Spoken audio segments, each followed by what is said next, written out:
TSM versus the Falcons. It hasn't been the easiest of days here for TSM. Obviously, you mentioned there, Snake not feeling 100%. So Pojo, man, I mean, it seems as though TSM can't go an event without Pojo stepping in one way or another. He must absolutely love it, packing his keyboard and mouse at every single event he comes to, just on the off chance he gets called up to that main stage. And let's be honest, TSM need him now. This is the last chance saloon here. There is one best of three that is going to be played right now to decide which of these two teams advances through our bracket. Interesting initial ban coming in here for the Falcons of their first attacker. TSM's, of course, making sense. Fink is still the prolific operator inside of the meta right now, so she's finding herself banned out more and more as teams realize they might not want to allow their opponents to have that benefit. But the Sledge one is going to be interesting, obviously limiting the top-down clear capability from TSM when going for sites specifically into areas like the kitchen, so they will have to pay mind to that and look for other ways to approach it. Obviously, there's ways to work around it, most notably a buck, but that'll be a little bit more limiting, and we'll have to see how they'll work towards that. Rest of the bans, though, going to fall in line with what we expect. Valkyrie and Mira for the defense. Valkyrie and Mira still too universally useful, so they are quite commonly knocked out, especially here on Chalet.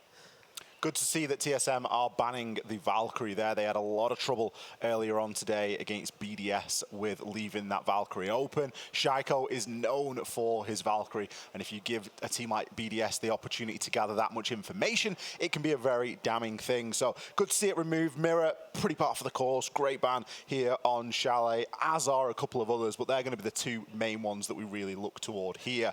Of course, we do have TSM starting off on that attacking side, and their response to the Sledge ban, at least, is going to be, as you correctly alluded to, Blue, the book pick achieved there is going to be switching out onto that book. It doesn't do too much to disrupt. It does, more importantly, remove a couple of nades, and that's going to be one of the big things that any team is looking to take advantage of. You always want to be having as many nades as possible. You're going to be looking to bring operators that bring the nades. No Finker in the lineup. All of a sudden, you switched on to the Zephyr. There's no nades there. In this round, of course, that's been picked out. But the Sledge is the key one there. It just removes a little bit more of that explosive power away from the attackers. And as we can see, only 2 nades being brought. So good strategy coming in from the Falcons to hopefully limit that aggressive utility. This might also be playing into the reasoning as to why they decided to start on the defensive side. But regardless, Mad Skills trying to take an aggressive position at the beginning of this round will not work out. Even worse, he's on the Legion, so all the benefit that would have come from him surviving later into the round where he would have had access to more goo lines is now gone. And what is this? Pojo Man already into the basement site here. Geo able to fend off the first bit of resistance. Bola does the same from main stairs. And Merc still outside, having Overwatch for the push from O-Kills will take him down as well, leaving just a Joker alive here in the 1v5. Unfortunately, without any real access to the basement as well, so this is assuredly more than likely going to fall into TSM's hands at some point in the next 30 seconds. Well, we can already see TSM players rotating up these main stairs, just trying to search out for this final kill. Merc going to get himself into a little battle and think better of it. Tosses the nade out, gets downed in process, but 15 seconds. What can you hope to achieve as Joker? You maybe get a couple of impactless frags, but there is likely not going to be enough time to disable that diffuser. Bolo actually hitting him with the full 360 no-scope there. Started with the SMG, drew for the DMR, and dropped himself into prone to pick up that final kill. Blue, I don't even think we got a chance to tell the viewers at home which site we were even pretty looking much. at. It was blink and you miss it stuff. Fresh mentioned on the desk, he said, oh, you know, Falcons, they look like they're really trying to square up and eye out and psych out TSM. TSM are in the zone. Like, that is not a round you pull out of nowhere. And in some parts of it, it's kind of due to the Falcons' own making. We did see their players trying to play into a much more extended game, like we saw with the games hop out right at the beginning of the round there. I think TSM quickly realizing that they had a pretty extended setup, capitalizing that by going directly for the site, cut off all of the reinforcements before they even had a chance to help, and lock in their post-plant positioning as well. Beautifully done by TSM as they take confident control of the first round. Well, let's see if TSM are going to approach the site in the same way. We are going to be, of course, going back downstairs. Now, Bolo did 6 off the Zephyr in round number 1 as well onto that Dokkaebi. And I was kind of thinking, is that in response to something that TSM have seen inside of that prep phase and something that they now want to try and take advantage of? But the fact that he's done it again kind of leads me to believe we might be looking at that's more of a staple choice for this site for them. I very much doubt that TSM are going to go for a very quick round here again. but it certainly paid dividends inside of round number 1 and immediately puts Falcons a little bit on that back foot, given that they were just so ill-prepared for any sort of quick rush. This time, however, things are a little bit different. We are going to see the wall open successfully. Kotos there with the attempted Electroclaw trick is not going to work. Other than that, though, things proceeding as usual here for TSM. You see that slow build-up as usual. Bolo, of course, just popping open some sight lines. Not looking to make the entry just yet. Still far too early into the round to be attempting that. So we'll continue to maintain the back foot position, waiting for the rest of his teammates to establish that first contact. Where are we going to see that show up? Again, not from Gio's position. He'll be working for basement play, but once to distract a little bit, Merc will get some heat set at him, but he returns it up on top of the balcony, taking down Mad Skills, and once again, earning that first kill for TSM.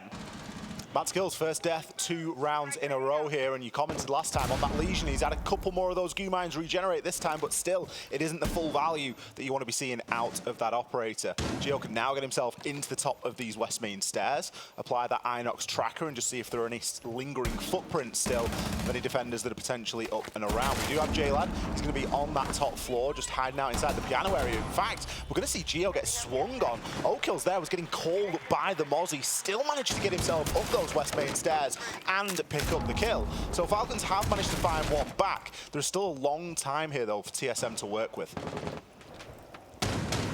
TSM indeed continuing to look for opportunities to strike true towards the site, but there's been a little bit of a slower build-up, especially compared to the last round here, and you can see damage has been thrusted much more heavily back upon them. Joker getting himself into this round now, is able to knock out Merc. Pojo Man with a quick exchange, though, keeps TSM in the fight, and the numbers even at a 3v3. TSM still worried about a top-down clear, and with good reason, too, due to Joker continuing to roam around the trophy and kitchen area.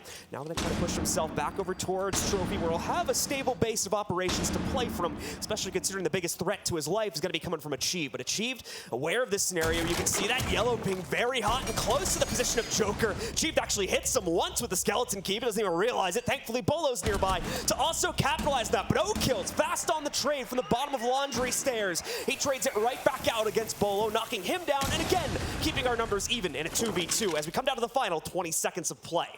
Okills has got a really couple of important kills there in that round. Held down the back of the site extremely well. Achieved does still have the option to try and rip open a little bit of this floor, but realistically, with Pojo Man there to assist, they're going to try and be getting these fights taken on the main stairs. Okills going to pick up his third onto the round. The default camera is still calling out on Pojo. Well, he's got 4 seconds and he needs to find 2 kills. All the Falcons have got to do here is keep themselves safe, and that's exactly what they will do. Kotos picking up that final kill and being credited with it. A great round there from Falcons. They did a really good job of stabilizing themselves on the site, because the upstairs roam clear didn't work out entirely in their favor. It didn't go terribly, but equally, Okills playing that back side, playing that west main stair, he was able to achieve wonders.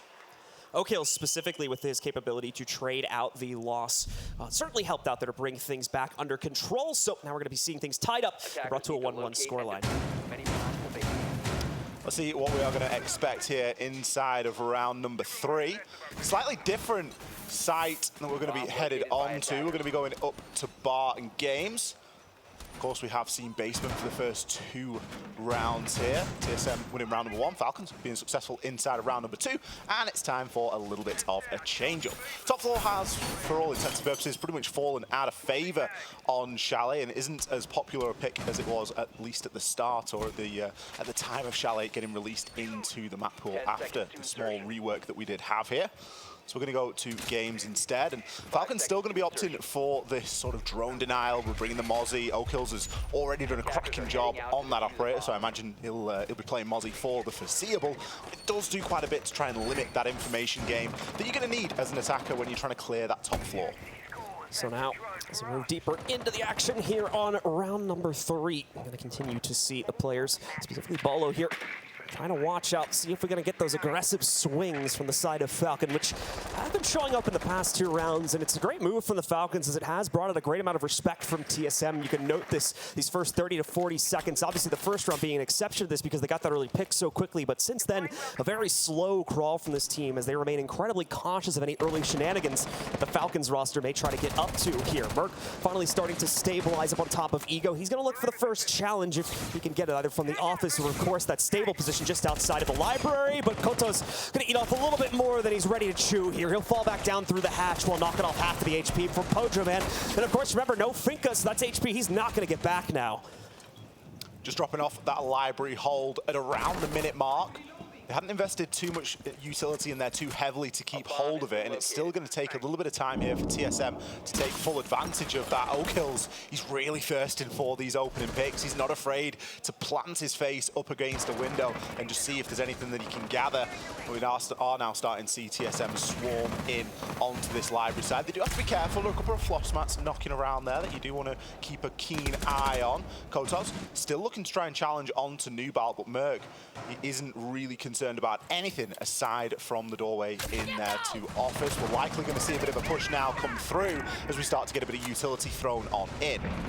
So far, just a one-to-one exchange. Joker picking up the first trade for the Falcons. We'll see TSM be able to take out O-Kills as well, but Kota still playing with that close contention and rerouted himself back upstairs to the Ego window. He manages to knock out a second member of the TSM roster now. Pojo quick into library. Thankfully, obviously, we'd seen this cleared out earlier with Kotos dropping back down, but had to dodge out. A quick welcome mat there. So no problem dealing with it without the resistance coming in from the Falcons, but either way, TSM has been pushed into a disadvantageous position, and they've yet to actually fully clear out the second floor, as you still have that potential pinch coming in from Joker later on in the round. Meanwhile, TSM don't really have time to focus on that. They need to worry about their descent into this site, which needs to happen soon, as time once again getting low. Only 35 seconds remain, and if they rush this a bit too quickly, they'll have to watch out for that second welcome. Thankfully, we just saw a Rotero drone go past that, so TSM should be well aware of this, and a good find from Achieved. Sneaking through here on the Nook, picks up one. They'll try to go for the second, as we do see Joker try to peek through from the office as well, but it won't work out, and surprisingly, there's zero resistance from the Falcons here. Kotos is able to get to the back of Geo, taking him down, but Achieved and Geo themselves have already traded that back out, and now it's TSM in charge in a 2v1, leaving it all on Kotos to clutch with 30 seconds remaining. This is looking pretty good for TSM. I've no idea how they managed to salvage that round. They got the plant down for free. A lot of distraction being placed elsewhere. Kotos just going to hit on that bait. The nade comes down. Perfect timing. All you're doing is try and deter, try and waste time as an attacker. Achieved, showcasing how you can do that in multiple different ways. One of them, just throw something in, get a nade in, displace that defender, and catch him as he has to make that rotation. Great salvage from TSM. Considering they didn't take a lot of that top floor control and the only really got library, Merc was unsuccessful challenging in from Ego window on the new balcony. He didn't win that engagement, and usually that's a really critical place to take good control of so that you can achieve that top floor clear.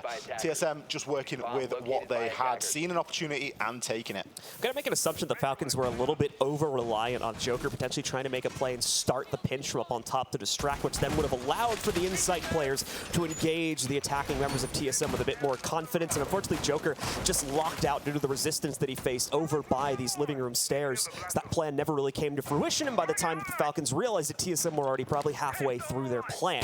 Either way, as you said, an opportunity taken by TSM, and it'll put them back in control of the lead now at 2-1. Still very quickly to turn around for the Falcons, however, so they'll work to correct that on this round. We'll see a few change-ups to the lineup for TSM in the repick phase here, most notably bringing that Nook back just like we saw on the last round, and as well the Twitch being swapped in for Geo. Koto's really investing quite heavily in that ADS in the corner of library. It's always a little bit of a die on your post position, because if you do choose to play there for an extended period of time, it's very likely you are going to get taken out at some point. Let's see how TSM choose to approach attacking this time. They really didn't pay much attention into the office area in the previous round, and whilst you can get away with not doing that, their focus was much more focused toward the sort of library area. All will depend on how successful Merc is if he does choose to go onto the new balcony once again and look to challenge in and around the double window. But for the time being, information gathering, facts-finding missions, the drones work ahead, just to see where these defenders are going to be playing. Geo gathering an invaluable amount of info here, as he knows that there's going to be a player not only on the library stairs, but also a player in and around that main door as well. Here's the drone, just a split second before he's able to take out the default, but it is truly just the default that is lost there. So bear with us for a sec, folks. We'll work on switching over to another observer feed, assuming we have one. There we go. We'll go to our top down for the time being and take a look at the POV from there. So we resume at things, though. TSM still with that slow crawl as they try to work their way into it. You can see Achieved looking for that first attempt to pick off, and he does have a member of the Falcons lurking near the hatch. Just saw the red cap as well sitting down below. It's going to be the alibi played by Chalet. Oh, no. Fortunately, this nade gets snatched right up by a magnet, though, so no hope on knocking out the member down below. And even worse, Kotos is going to find success in his engagement, but at least Merc is able to scavenge things elsewhere on the map with the trade against Joker. Achieved likely going to be the next one into this engagement with Kotos here. Okill's going to pick up a kill onto Geo in the meantime. Kotos now recognizing I don't need to hold this too heavily. We've already got a two-man count advantage. I can play this from a little bit further back, and look at the attention that he is drawing here. Achieved eventually shuts him down there and levels things out, but it's come at great cost. Merc has been down there, not going to be finished off though, but likely unable to be revived as the kill's just going to keep on coming for the Falcons. Cleaning shop there. TSM nowhere near in that round. Few critical mistakes which have cost the Falcons 2 rounds, but these have been, as you've noted, easily correctable. And they've been able to bounce back now to bring us that 2-2 tied scoreline. Just need to find that consistency here, and the Falcons will be on a barnstorming way towards 7 points to try and take control of the first map of this series. TSM, on the other hand, struggling to knock out some of these players on the early roam player. We've even seen that on the rounds they've won also, with the first one being a bit of an exception. So we'll be tied again, heading back into round number 5 here, with 2 left for both teams to try and prove their worth and surge ahead before we flip sides. It's worth noting today that for the Falcons, this is the second time them playing on the main stage. So they're already used to that environment. They're getting slowly used to this LAN setup of things, all sat next to each other. Obviously, they play that on the B stream as well. But I've been in there, and it's an entirely different atmosphere. That's a pretty big room, Blue, and it can be a little bit daunting just to think that you're sat there and everyone's watching your every single move. But they look a lot more at ease today. And I think that's something that, had they felt that way maybe yesterday against BDS, would have seen a slightly different game come out. But already, they're making much better decisions in the heat of the moment, and I'm sure that that's only going to continue as they get more used to that environment. A little bit of a switch up on who's going to be playing the library position here. It looks like O'Kills at least will assist in setting it up. Mad Skills finally able to strike true, however, with these early peaks. They've attempted it 2 other times, and unfortunately on both of those occasions, Mad Skills found himself to be the first death instead, but finally he strikes true on this round, is able to knock out Merc, giving that first kill over to the Falcons here. Bolo, though, already on the interior of the building, moving all the way up to bar, is going to look to exchange this in as well. Hadn't had a chance to talk about it yet, but we have the Montaigne in play for TSM to add that extra control to their push. If in doubt, bring the shields out.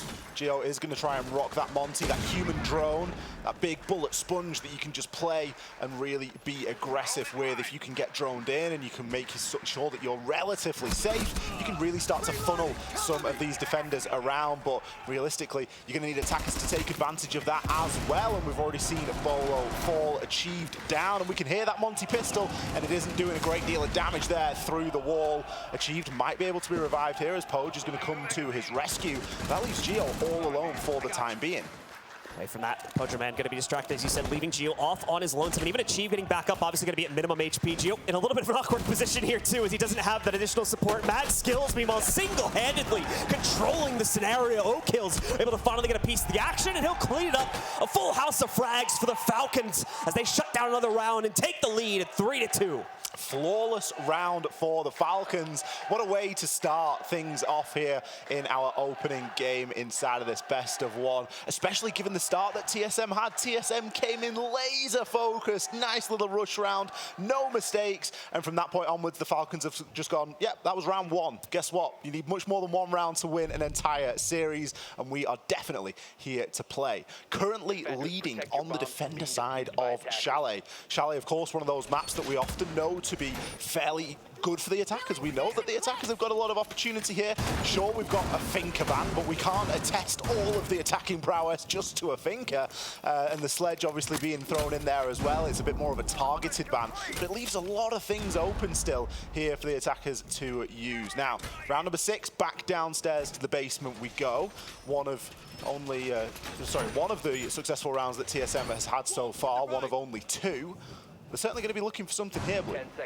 Going to be curious as well if we see Falcons stick to that kind of extended game, as that was the thing that TSM was able to notice and capitalize upon quite quickly by being able to rush their way into the site. Obviously, they do have Kotos here on the K this time, so a little bit more active capability to block out the opening of Snowmobile Wall, but that's only limited, especially considering that Kotos will have to rely on tricking to try and extend that a bit, and we all know how rough that is at this point in the game with how heavily that mechanic has been nerfed over the past few years. Away from that, though, TSM still proceeding very quickly to said wall, and is, of course, going to look to try and knock it out first.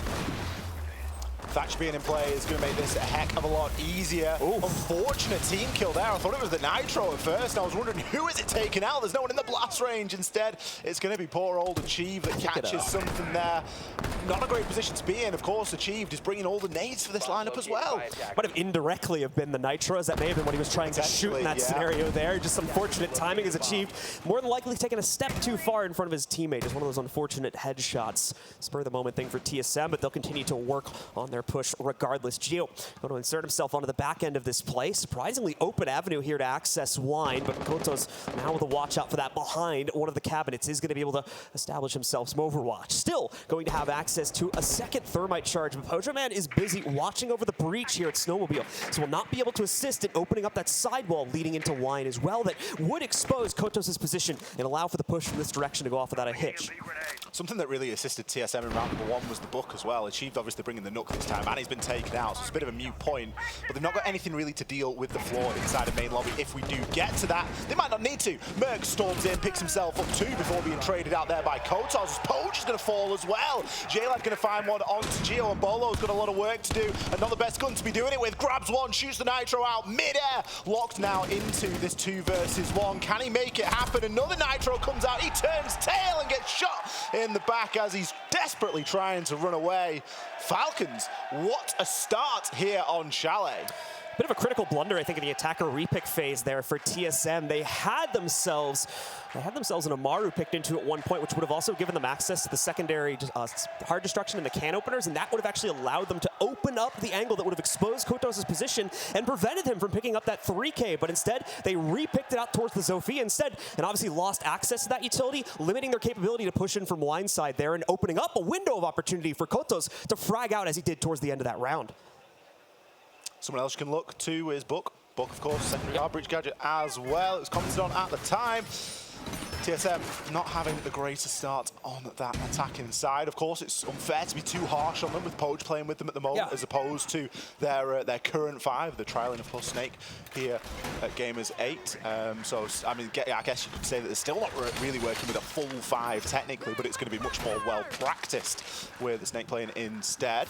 Still, you can only play the game that you've been faced with, and the Falcons are playing a pretty good game up until this point. They've given themselves a nice, healthy 2-round lead as they switch over onto the attacking side. Now it's TSM's turn to defend here inside of this basement. Achieved. Maybe looking for something a little bit cheeky early on. He's going to find at least some damage, dumps half a clip, but only will find a small amount of O kills his HP. The TSM going to want a little bit of revenge for the shenanigans that Mad Skills was getting himself up to throughout most of the first half there. They'll match that pace and, as you said, get at least a little bit of damage off onto O-kills. For the rest of Falcons, though, they're proceeding without too much delay. You can see Joker looking to get his quick access at least to be able to take out the default, sitting over there inside of the front entrance lobby. And for O-kills, still going to not have the confidence to hop directly in just yet. They do want to see what's going on down towards Car Garage as well, so that may also be an option for this squad. But TSM has themselves spread out quite heftily, especially here on the second floor. And that is going to be quite the time-consuming task, or TSM will walk right out towards the Falcons as we see Joker fend off that jump out from Achieved and get the first kill of the round. Oh dear. Oh dear from Achieve. Just getting a little bit too thirsty there is all you can think. He's gone for a spawn peek. He's done a bit of damage. He didn't die, so surely you just keep yourself alive for a little bit. But no, he yoinks himself out of the window and gives himself away for free. No real opportunity to get a direct trade onto that kill. So TSM are going to be looking to try and grab one back sneakily here without giving another away. The roam game for TSM is working a lot better, though, than it did for the Falcons. I think that's where you can start to see a slightly different stamp of team here with the Falcons, not just choosing to directly push the site. They are going to play into this roam game, and whilst they're successful up until this point in terms of man count advantage, the time is of course still going to tick, and with only 4 drones left and just about half of the round remaining, they're leaving themselves quite a bit to do. So indeed, time starting to get a little bit limited for the Falcons. Good news is they are a player up here, so worst comes to worst, they can throw themselves at the team fight. Hope for the best, only needing to come out a -1 ratio from that trade to be able to win it, but still don't necessarily want to put your faith in math in these types of situations, especially for a game like Siege. So they'll want some more assurances aside from that, and they'll try to find it by opening up the backside of Wine. Not going to be able to draw out anyone from TSM from those openings, though, and Merc obviously will be able to still reinforce his own position here in Blue Hole, with obvious access to the big rotate going out towards Snowmobile Garage as well. But still, Falcons with an ace nade on top of Geo. Beautifully bounced off the corner there. We're having some trouble opening up these Mav lines, but still going to be workable to an extent, as now they go +2 here. Some damage being found onto Merc too. He's going to call for help as he backs up, but will he get it? That's the question. Bolo able to frag out one of the members of the Falcons, taking them down, but still seeing them inch closer and closer towards the site. The two from TSM on the interior of it, though, still able to hold on to control and stem the tide of the Falcons' own push coming down to these last 15 seconds. Chalet finally breaches past that, though. Deals with the issue of Bolo a bit deeper into this. Pojo at very low HP also. He'll try to take the fight, but is immediately lost. Merc at least gets an exchange from that, but he's got 3 more players to knock out. No way to resist this plant either. It's going to go down on the ground. We'll have to hope for the best from a post-plant rush. Maybe catch players crossing, but no. Won't end up happening as he'll miss that opportunity as well, and it's such low HP. This re-entry into the site is going to be so tough. You can see there's a pre-fired angle lined up against him already. They missed the shot, though. He's given a crucial piece of info, but it's not going to be enough. Kotos still wins it up, and it's another round for the Falcons to start out the second half. You got to feel sorry for that Merc. It's like playing whack-a-mole with that horrible Mavericking that was done. It did not look pretty at all. It got the job done, granted, but you just no idea where to pre-fire when you're faced with all of those small lines like that. Falcons showed really good restraint there, using the clock. Something we sometimes see is teams really rushing when they get into that situation. We commented they're not doing great on time, and they weren't. You know, they got the plant down in the final 15 or so seconds, so they really needed to make something happen there. But ultimately, it was just a little bit too much for TSM, and it all comes back to that opening kill achieved, throwing himself out of the window. Falcons struggled with that roam game. They spent time on it. Bolo was left unchecked and was successful in finding at least 1 kill upstairs. You can only think what TSM would have achieved had they still had 5 players when the kills started to fly. I believe we're going to have the tac pause coming in from TSM here, because they do truly need to recenter themselves. Far too many issues are popping up, and they are starting to lose control of this map very quickly. As you can see, a 3-round deficit now put in front of them. Just 2 to go for the Falcons to claim the first map of the series and set themselves up for a potential 2-0 victory. Not the way that TSM is going to want to go out of this tournament, even considering the circumstances. So we'll have to see how they try to build things up as we get ready to head back into the game now for the next round. Very important time to take the time out as well. You start thinking about 5-2. Falcons 1 round away from match point, 2 rounds away from closing out map number 1. And then all of a sudden you're leaving yourself in a little bit of a dice roll situation where we go onto a map that Falcons are known to be quite good on. We've seen them play Villa already today, and they did very well on there. So TSM more than likely know what they're going to be expecting inside of that map 2. And that means that they need to fight even harder for every round here on Chalet. Going to be taking us to a slightly different site. Obviously, the team talk, or at least the result of the team talk, was, okay, let's just go somewhere a little bit different. Go downstairs into kitchen and dining and see if there's any success that we can find there instead. We're going to bring in the usual suspects in the castle. Going to throw in Elysian as well for good measure. Nice, easy operator for Pojo to play. Just stay alive and throw the goo mines out there. You don't really need to synergize with the team all too well to be able to play Elysian in this sort of circumstance. And TSM's main goal here is going to be to eat up time on this top floor hold. Pojo is well going to be rocking with the shotgun on Legion there. We'll have to follow through on that, as I'm not sure if that was by choice or if maybe he just didn't have the operator set up and got stuck on the default gun. Imagine if he's just been in like custom games, like shooting walls out to see angles, and he comes into this and it's like, oh yeah, I've got the shotgun. He does have it fully spec'd out with like the laser and a sight and everything, so I think there's at least some planning coming in behind this, but I have seen that happen in the past as well, because of the fact that the LAN client obviously will have different setups. Players sometimes just forget to set up an operator or two and then get thrown thrust onto it without being truly prepared for it. May not be the case here, though. As we continue to see the Falcons build up their initial confidence to make their first entry. Some shenanigans going to be going on over here towards Solarium, as Achieved, well, a bit cheeky, they're hiding out on the stairs. We'll see if we can get anything from it, as the Falcons are very well aware of this position. And if they can line up a nade specifically for J-Lad here, it might be an early bye-bye to this player on the steps. They'll try to get aggressive, and oh, if it wasn't a double nade, Achieve may have just survived it, been able to spray back, but they stack it too heavily, and he's just not going to be able to hold himself there. J-Lad claims the first kill of the round again, as the Falcons strike true against Achieved. Great coordination there from Falcons. They did exactly everything you need to do. Drone it out, burn the utility, get some nades through there, pick up the opener, and it's an opener for free. Costs you a load of utility, but you don't risk anybody in the process. Now they're able to gather a little bit of information further as they get an eye on where Pojo is playing inside a trophy. Merc will grab one back, however, onto Mad Skills, and that could do something to slow the Falcons down, given that that is going to be the Hibana. Any breaching now that they're going to look to do is going to be left solely to the Maverick. No kills as well, getting a nice spot. Is going to catch the location of the Legion here. Not going to be able to do much about it, obviously, with them maintaining that consistent positioning inside of Kitchen. But we are going to see Joker start to move upstairs, as obviously TSM wanted to play to a pretty roam-heavy composition for this site. You can tell by their operator choice. And already J-Lad going hunting. He knew that player was in the kitchen, but they had not investigated Geo's position in dining. So he gets away with one for free. Pojo will not be able to maintain his kitchen spot, though, as O'Kills is able to knock him out on a trade. The numbers stay even at a 3v3, but TSM still with a dangerous spread upstairs that can jump on top of this execute, especially from Solarium at any moment. So Falcons will have to keep constant overwatch to that, but so far doing a fantastic job. They've knocked out Bolo, and they do have overwatch for Merc's position. They won't be able to swing down the Solarium stairs without finding at least one player of the Falcons on Repel. Another one holding downstairs. Merc, though, knocks out that repelled player. Going for the second now. O'Kills is brought down low, but so is Merc. Neither one of them wants to fight now, but O'Kills, despite his low HP, fends off the remaining defense interior to the site and leaves Merc alone upstairs in the bedroom.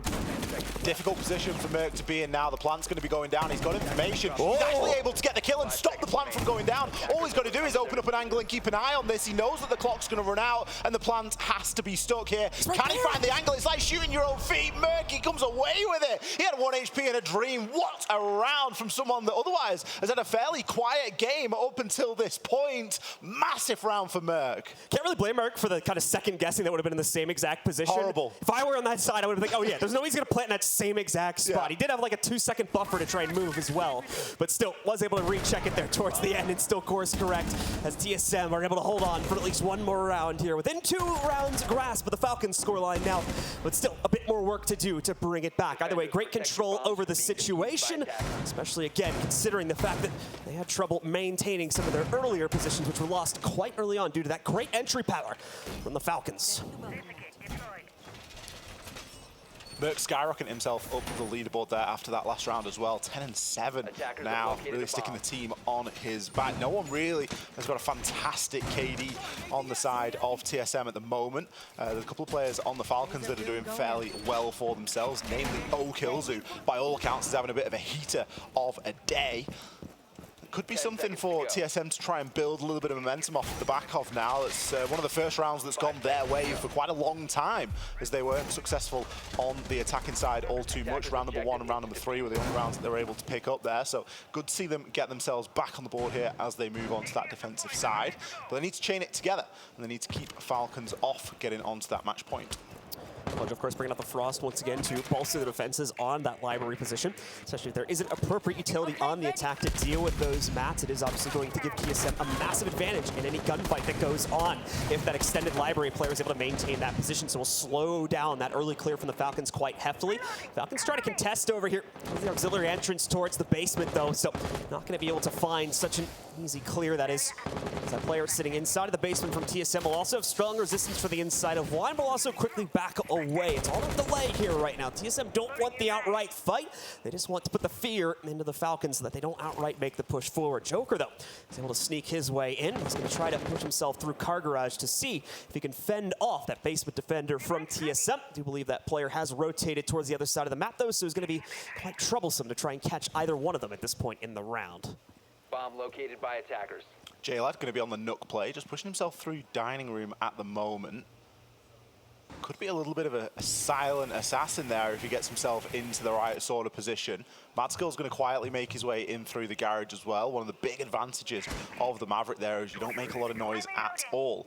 Merc, Spidey senses are going to be tingling though, and he does pay a little bit of attention toward that main breach wall, but likely knows he's going to be getting pushed from elsewhere. Has the pre-fire, but doesn't have the shot. Joker going to be in place to finish him down. Great little bit of pinching teamwork from Falcons. It's cost them a little bit of HP, but kills, excuse me, shuts Bolo down for the top of those main stairs. J-Lad going to be taking out Poj as well. This is shaping up to be another flawless here for the second time inside of the map of Chalet, as Geo is all that stands in between, and that happening does pick one up onto Joker. The plant is now going to be going down, and already you can hear air jabs getting sent out there. Kills, he's on the Iana. I'm pretty sure he's meant to enter into the map blue, but he got two from outside. Joker as well, getting hyper aggressive there, especially for a second kill, leaping down one of the basement hatches and taking the fight outright against the lower extension from TSM. Beautifully played by the Falcons. As soon as they find that capability to shut down the more free-flowing game, especially from TSM, they take it at every single opportunity. It's been working beautifully for them on this attacking side. Just one more round to go, and map number 1 is locked in for the local representation, and TSM have to start worrying about elimination as they'll be down in this series. You know, the crowd are going to start to get behind Falcons as well. This is a much later time that the Falcons are playing today versus yesterday. That stadium is going to be filling up soon with a lot of the Falcons fans. There's plenty of people coming out here to support them, so I'm sure that that's going to play into certainly the Falcons and the way that they're feeling sat on the main stage, having people cheer for that team.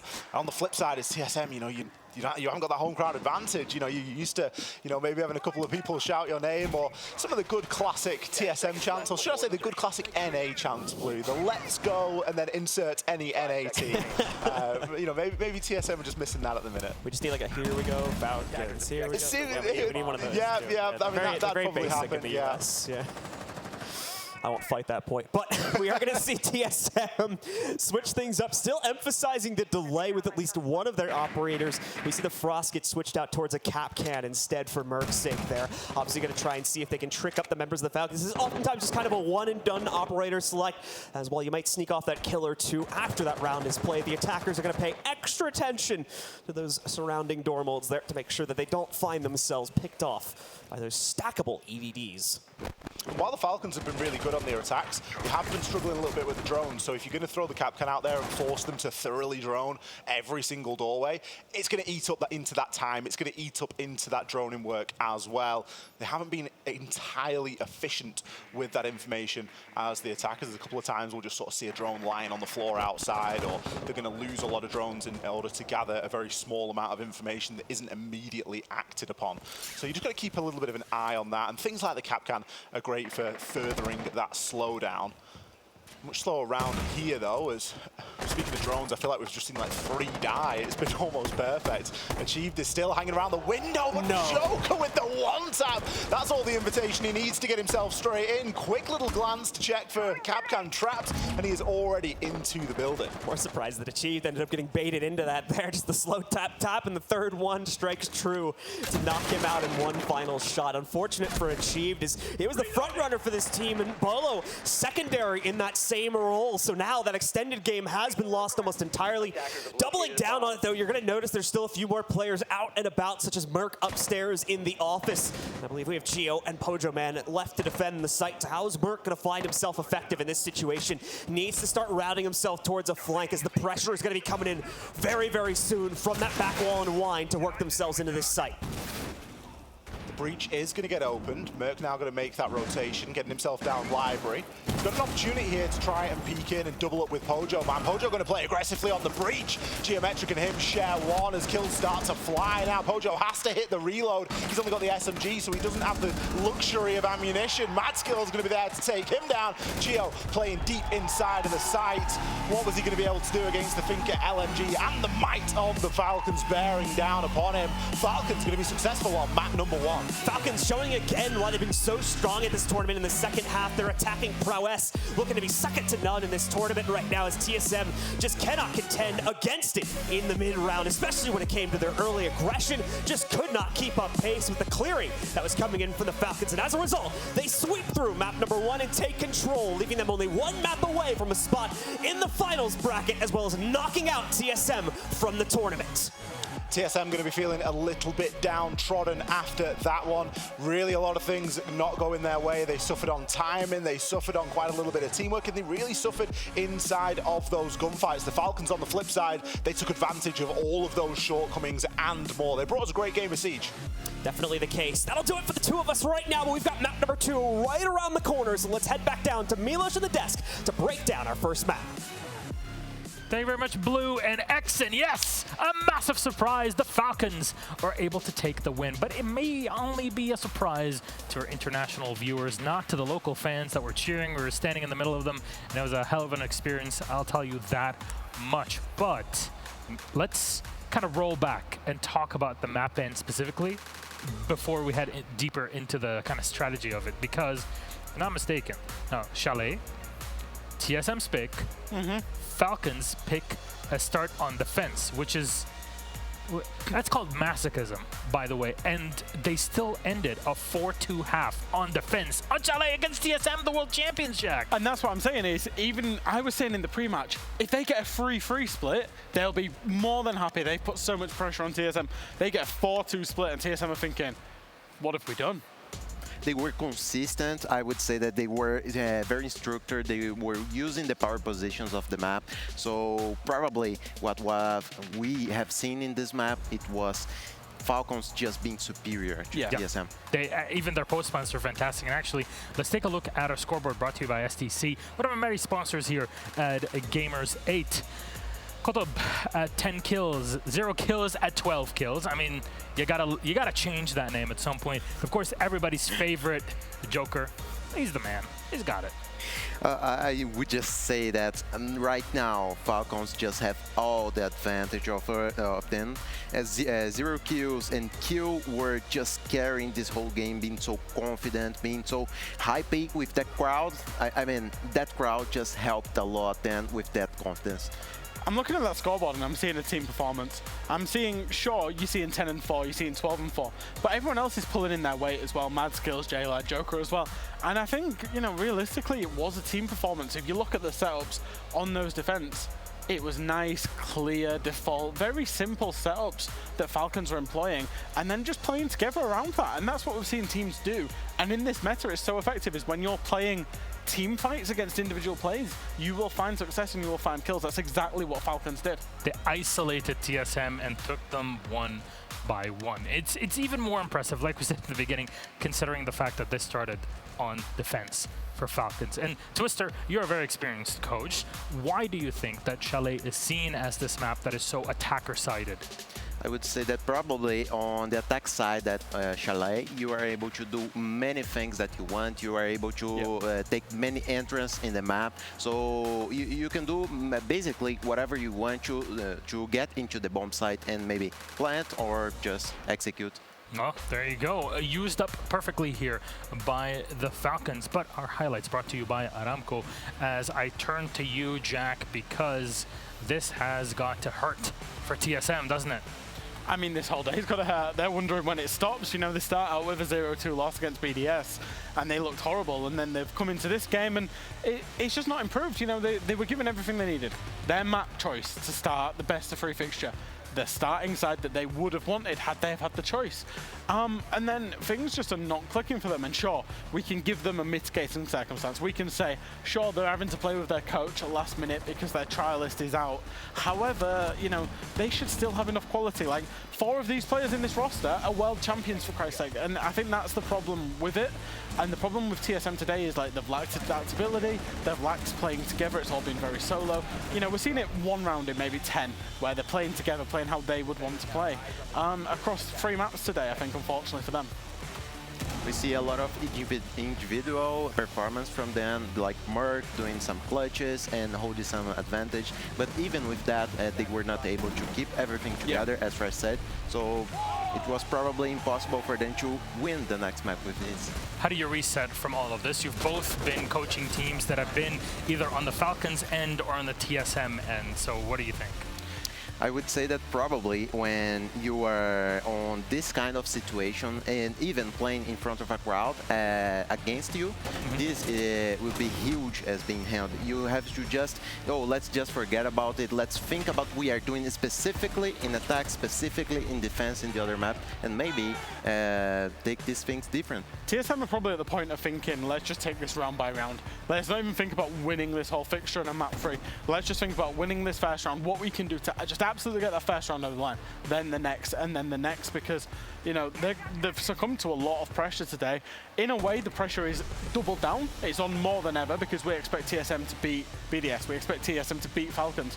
But in a way, the pressure's already off because they've already lost a map. They've already lost their map pick. So it depends how they react to how they feel the pressure. It's a tournament of T3. It started with Wild and with now with Falcons, at least map number 1. And I only say T3 for Falcons because technically they are not the top in Saudi Arabia, and the region, MENA itself, is not part of the Pro League circuit. So that's what we have. Gentlemen, though, thank you so very much. That was breaking things down for map number 1. We're going to take a short break. When we come back, we'll set you up for map number 2. See you in a moment.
Welcome back, friends. It's time for our second map in the series.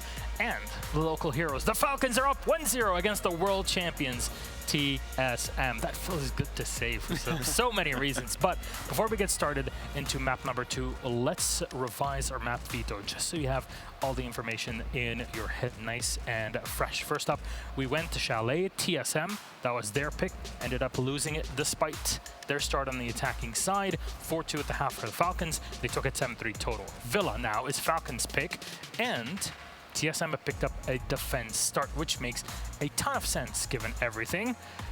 Twister, how do you think this is gonna go? Probably the TSM is playing defensively. They are not that confident in this match. They just want to grab some rounds and being able just to finalize the best way that they can. It's not I would say that it's not a championship thought. And right now, Falcon is just in the sky. They are just in the best moment of their life, just flying away and getting the best results that they could. So I just would say that this Villa will be nice. I think the map's a curious one actually, because obviously it's TSM's map pick, and you know we've seen Falcons play it and win it against MIBR today. And the one thing that I would say about Villa is it offers a lot of opportunity for both teams. The map's absolutely massive, and you can play it in a variety of different plays. You can play very structured, you can play very default, or you can play it a bit fast and loose and free. So, you know, for Falcons starting on the defense, they need to be careful, because we've seen that Merc likes his crouch walks. We've seen that TSM, they might have hit that button where they go, do you know what, just play what you fancy. Let's throw the strats out the window, let's just play what we see. You know, they had trouble with Ying. Falcons had trouble with Ying, as you said, on Villa earlier today, so maybe a bit of Ying. So I think Falcons is potentially a little bit dangerous, even though they're starting on the favorable side. All right, TSM, how do they recover? What do you think, Twister? For recovering from a match like that, I would just say that Falcons look very good structured and instructed. So TSM right now just need to recap everything and being able to analyze round by round. Map 3, yes, no, we're almost done. No. No. Oh, there it is. You heard it here from the desk. Thank you very much, gentlemen. Villa is pretty much set and ready. Let's pull up our casters. It is a TSM start on defense, and we got Blue and X to guide us through it. Gentlemen, you look so handsome. Please help us out here. Thank you very much, Milos. And a definitive statement there from Fresh, at least, as he seems confident that we're going to see the Falcons close it out here and now on map number 2. We'll have to wait and see if that's going to be the case. To be honest with you, I generally tend to agree with that sentiment here at TSM. Things didn't look good on map number 1, and for me at least, Villa plays somewhat similarly to Chalet, at least with regards to how we'll see the defenders start things out, so it's not going to be the easiest adjustment for TSM to have to make coming directly off of that first map. Let's see if they can do it, though, as I believe we're just about to go live with map number 2. We had a bit of a conversation about this just while there was a bit of a break and while the desks were talking, a bit of downtime.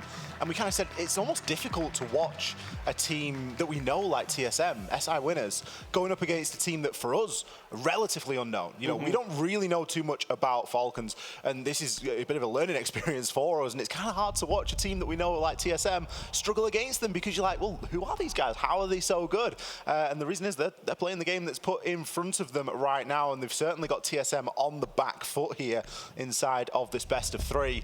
Villa, will this be a map that they do well on as well as they did on Chalet, or is it opportunity for TSM to fight back? We are going to see a couple of real off-meta bans there. We've got an Osa ban and a Ying ban. Now, Ying is something that Falcons did struggle with a little bit earlier on today, so it kind of makes a bit of sense. TSM will have obviously done their homework from that Falcons MIBR game. I wonder what they're going to go for here. They are going to go back for that Valkyrie.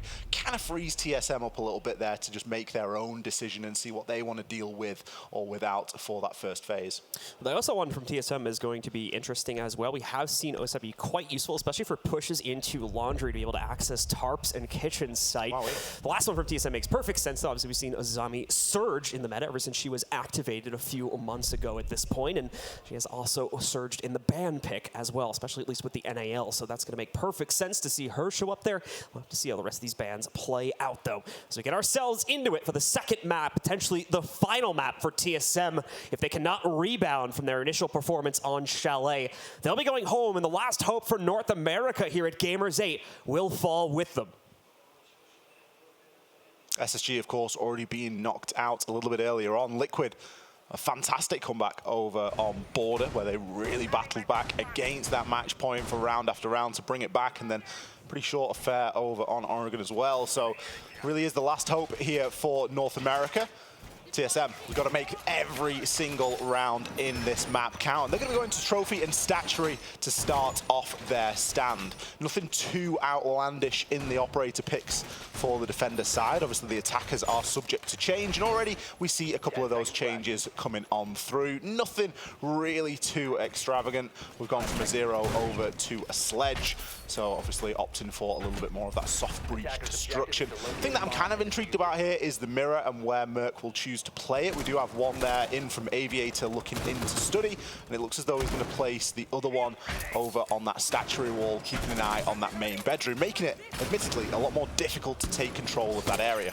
Overall, this is going to be a bit of a dangerous round for the members of TSM. They currently have 0 ways to mitigate any type of nades, and, well, as you can see over on the side of the Falcons, they brought 8 of them, and they're just going to be open for the throwing here into the members of TSM. So if anybody's trying to maintain a constant position behind a deployable shield or whatnot, they'll have to watch out, make sure they're not susceptible to an angle from those nades, as there's really nothing that can stem the tide on that except for running away from it. So TSM will be in a bit of a risky situation. Obviously, Falcons are happy the bands played it the way they did this time, as they'll be starting on the attack, and we'll have the benefit of being able to bring all those nades into the fold as they've done on this round. Bolo quickly maintaining this basement position, though, is going to watch out for any early clears from a Nook or something like that. If we had one from the Falcons that they may have gone for, does not seem they're going to be playing around with that, though. So we have Mad Skills moving in instead from Bicycle to start clearing out the tarps area. And there's those nades, as we were talking about, but Pojo able to not only survive it, but frag back as he finds O-Kills just downstairs there and is able to eliminate the Yana first off in this round. Joker knows that Pojo's going to be playing upstairs inside of Astronomy, and he's going to be trying to take advantage of that. Pojo has since relocated himself. I really love Bolo's positioning inside of this round as well. He's got himself on the alibi, and he's in probably the most underrated area of this entire map, and that is going to be that basement. It is sprawling, and it's very difficult to clear out as an attacker, so much so that attacks often don't even enter into the basement. So if he plays his cards right, he might see quite a nicely timed flank there. A lot of these up nades getting thrown out from below, but Bolo will be there to reciprocate. He's going to be there to take down Mad Skills. There's only been a damage dealt by those nades. He will be taken out by Joker, who's played very patiently on those Astro stairs, but it still leaves TSM at an advantage. Koto's going to be there to take Pojo down. They haven't quite taken control of the site, and the biggest worry at this point for the Falcons is the location of the diffuser. It's pretty cold on the ground.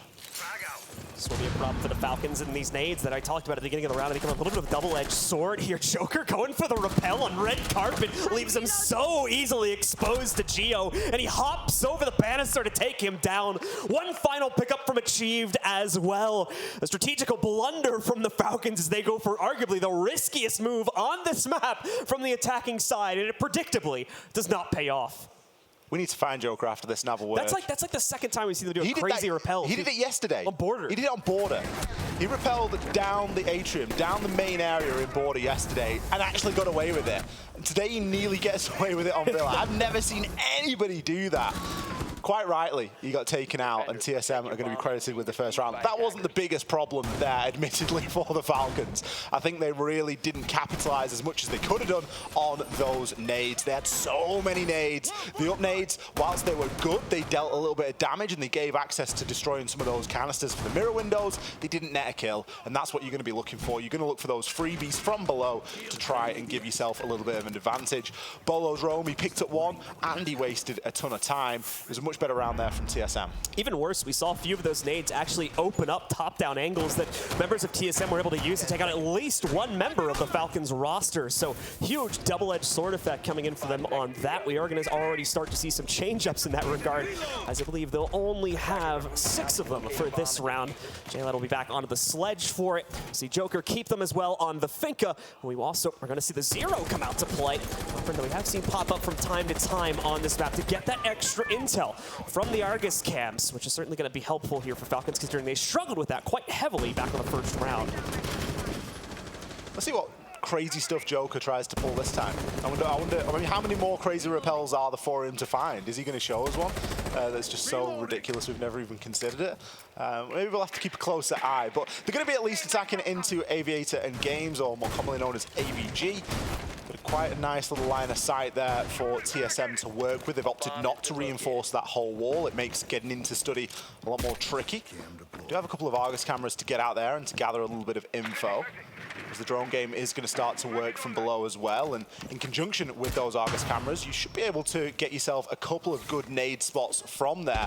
The attention instead is going to be paid toward that main stair. Bolo going to be full white flash, but no one to capitalize. Toxic Babe canister starting to kick off. Look at that slew of utility. It's actually going to be a TK as J-Lad's nade doesn't quite go far enough and detonates at the feet of Mad Skills. We are going to see a bit more nade on nade damage there as J-Lad takes a good chunk as he throws one up onto the ceiling. And throughout all of that, Bolo has remained on these main stairs. He is going to be able to find himself at least a down and a finish onto J-Lad. Gets caught on the reload for the second, unfortunate timing, but Pojo's there to back him up. Great team support coming in with Pojoman immediately available to refrag that pickup against Bolo. So it's a moot point, the fact that they took him down, as we're still in a 4v2. Yeah, Pojoman's taking a little bit of damage too, but he's on the smoke, so we can just tuck himself behind the bar or somewhere else in the site, wait out the end of the round, which is almost a certainty to approach at this point. The Falcons have no right to start the engagement before they're absolutely forced to, so they're going to sit back, bleed out as much time as possible. Might actually use a little bit of an extended tack pause as well,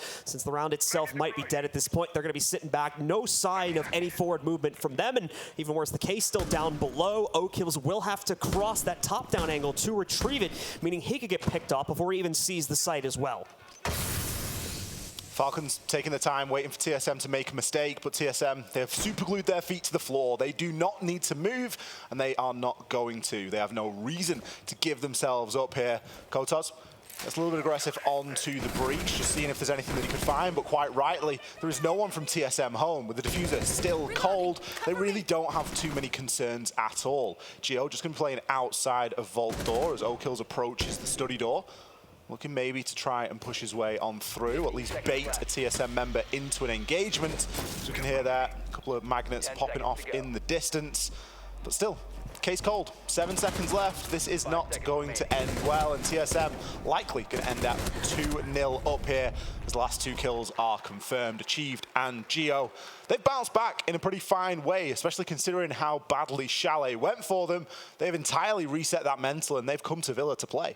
Much more consistent holds here. And unfortunately for the Falcons, really struggling to try and juggle these nades between them. Their big blunder obviously coming in from the team kill. I believe that was a missed bounce going back at one of their players. And then we nearly see a second one against the very same player that had taken down one of his own teammates with that same nade. So a little bit more work needed to be done on the Falcons to try and coordinate that a bit better. Meanwhile, for TSM, there is absolute coordination coming in. Villa looking a heck of a lot better than what we saw on Chalet so far, especially these upstairs defenses. But the Falcons are going to get a little bit of a boost now, hopefully. Now that TSM has worn out their welcome there on the second floor, going to have to extend their player base out a much more thinly than we were seeing on the previous 2 sites, and that'll leave many more opportunities open for Falcons to strike in a true fashion in the early round. TSM opting to take us downstairs. No one really likes living room library, so it is going to be kitchen that is chosen instead. Pojo left to almost solo set up the site there. He's going to be playing the horsework operator here on that smoke with the shotgun. Pojo, just set the site up. You know what to do. We're going to all get ourselves out and stretch our legs a little bit. Applying a bit of utility upstairs. We are going to have some electrification on the wall there into statuary. Bolo just going to be playing a shield upstairs as well. I always worry when we flick onto Achieved early on into a round because he does have a bit of a habit of getting himself into an early scuffle. There aren't that many options, admittedly, on this map, and it's instead going to be Merc that gets taken out. Achieved is going to hop himself all the way out. He's got to get back inside, though, or is he maybe going to play for another? It looks from the overhead as though he's relatively safe and should just be able to hop back in through the basement here. Even Pojo Man coming in for the buddy system. He just loves looking after this team. Just a little bit of a positional misplay there, having no support for Kotos. Usually a very safe rappel position, to be fair, so not a huge fault towards the Falcons, but it works out beautifully for TSM this time to make up for the loss of Merc, who that was actually the first bit of combat Merc had actually seen this entire game, only at 0-1 right now. So hopefully he'll get a chance to increase that a little bit later on in the game, but obviously Achieved making up for that in huge dividends, evening us out and slowing down the pace from the Falcons to a huge degree once again. The Falcons a little bit ignorant of the second floor clear, but with good reason. There's pretty minimal presence from TSM upstairs, really only 1 to 2 players roaming about. They're not going to be an immediate threat to the clear from the Falcons, but they will start to become a concern as they move past the kitchen and living room areas, or rather just the living room area. So they will have to start dealing with that soon. And Bolo is going to look to jump into it, but a beautiful nade from Joker. That's what we needed to see on the past 2 rounds. Goes right up on top of Bolo. He doesn't even get the warning for it. It explodes with such perfect timing. And that's now left TSM with only 2 players alive here. Achieved and Pojo. Achieved is going to be upstairs playing on the 90, and Pojo Man isn't on site either, so the site is entirely open. Joker with an inspired nade. You can only think that that's off the back of a bit of drone information, but again, no opportunity to react. You see the nade symbol and bang, it's exploding. Pojo's got a big clutch ahead of him here, grabs the first, draws for the shotgun. Can he keep the site safe for a whole minute? It is an extraordinary amount of time as nades come in, attempt to reposition him, and J-Lad going to be there to collect. Falcons finally get on the scoreboard here on Villa. Just no room for Pojo Man to play into that, unfortunately, trying to extend out into tarps. No real safe harbor to go into. It was only a matter of time before he got pinched, and with the limited ammo on the SMG-11 and the shotgun's range issues, he was meant to go down eventually here. Achieved, obviously, with the surprising kill and the even more surprising survival from that. Gives TSM a good start in this round, but it's the nades from Joker that change up the pace, and more importantly, make the fact that the Falcons weren't really going for a direct clear of the second floor an entirely moot point, as both of those nades knock out both of the roam game, allowing for the rest of his team to focus entirely on the site take. Beautifully done, and great support via frags coming in from Joker. It really plays into you've just got to play the attack that you want to play. You can't just get locked into these sort of preconceived ideas of we must clear top floor, we must do this, we must do that. You just got to play the game that is set in front of you, and Falcons did a great job there of ignoring the norm, ignoring that top floor clear and the vertical pressure that you want to try and apply. Sure, it was a bit of a scrappy start to the round with Chief managing to stay alive outside for far longer than any defender should, but it was a round that Falcons salvaged in the end, and it is, of course, going to force TSM back to their first choice site, trophy and statuary, somewhere that for the most part they were very successful indeed. Now we're seeing a similar lineup from the Falcons. They have indeed got 8 nades here again. No catching utility from TSM, as you noted inside of round number 1. It wasn't something that Falcons capitalized on. It's surely not a mistake they can make again.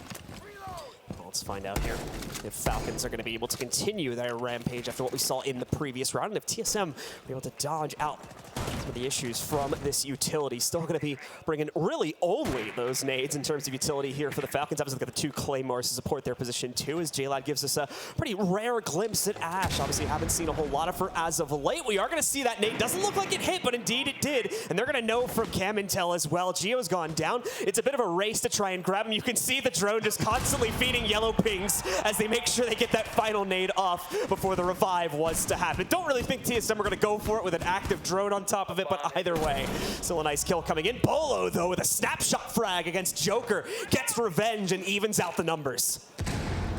Keeping things nice and level here, not letting too much of an advantage slip into the Falcons' hands. Poge is going to be there to try and take out J-Lad. I think he hopped himself outside for that one, as does Achieved. 2 kills in back-to-back rounds, and both from outside of the building. This is very quickly turned quite heavily against Falcons, and it's down to O-Kills to further level things out. 3 versus 2 as he snags a kill just on the entry on into Astro, but Merc. Oh, no. He's going to be there to take Mad Skills down and leave O-Kills with it all to do. The diffuser very cold. 1 versus 3 here. C4 gets tossed out. We're going to see a nade sent up as well. Does still have a nade potentially here for Vert. He's going to have to let go of it pretty soon. Instead, just decides to keep hold. I think he got stuck. I don't really think he knew which way to go. Was it going to be the hatch? Was it going to be straight up? Like, what do we do here? Oh, it's too late. I kept holding the nade for too long and sent myself back to the cameras.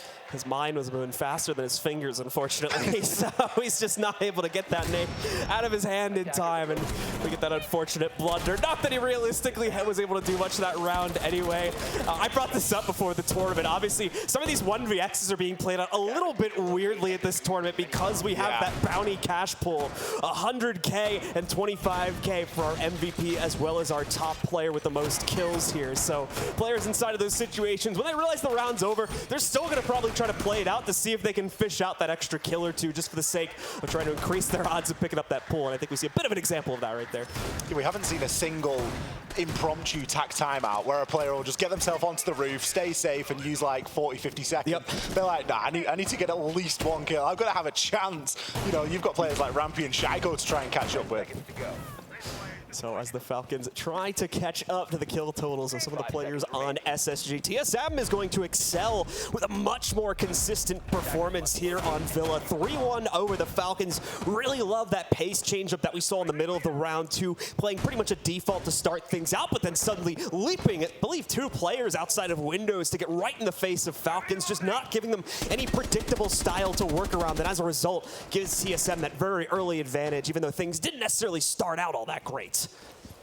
Good to see TSM, good to see Achieve, sorry, in the heart of the bomb site there for TSM. He's not near any windows. That's where we like to see him at the start of the round because he's been very active so far. Instead, he's just going to be chilling out on those Astro stairs and leaving the rest of his team to bear the brunt of this initial attack. We've got Pojo Man just getting chipped down a little bit there. Joker got a little bit lucky on the timing. Achieved. It looked as though he was going to start to make his way up toward that bathroom, but for some reason thought better of it. Drones are now working at Merc's feet, and it's going to be enough to push him out of statuary and back a little bit closer toward the site. AVG, a site that we did see Falcons struggle with quite a lot, as that vertical play really didn't go their way, and they kind of did a lot of damage to themselves with those up nades. It looks, at least this time, as though they're going for a slightly different approach.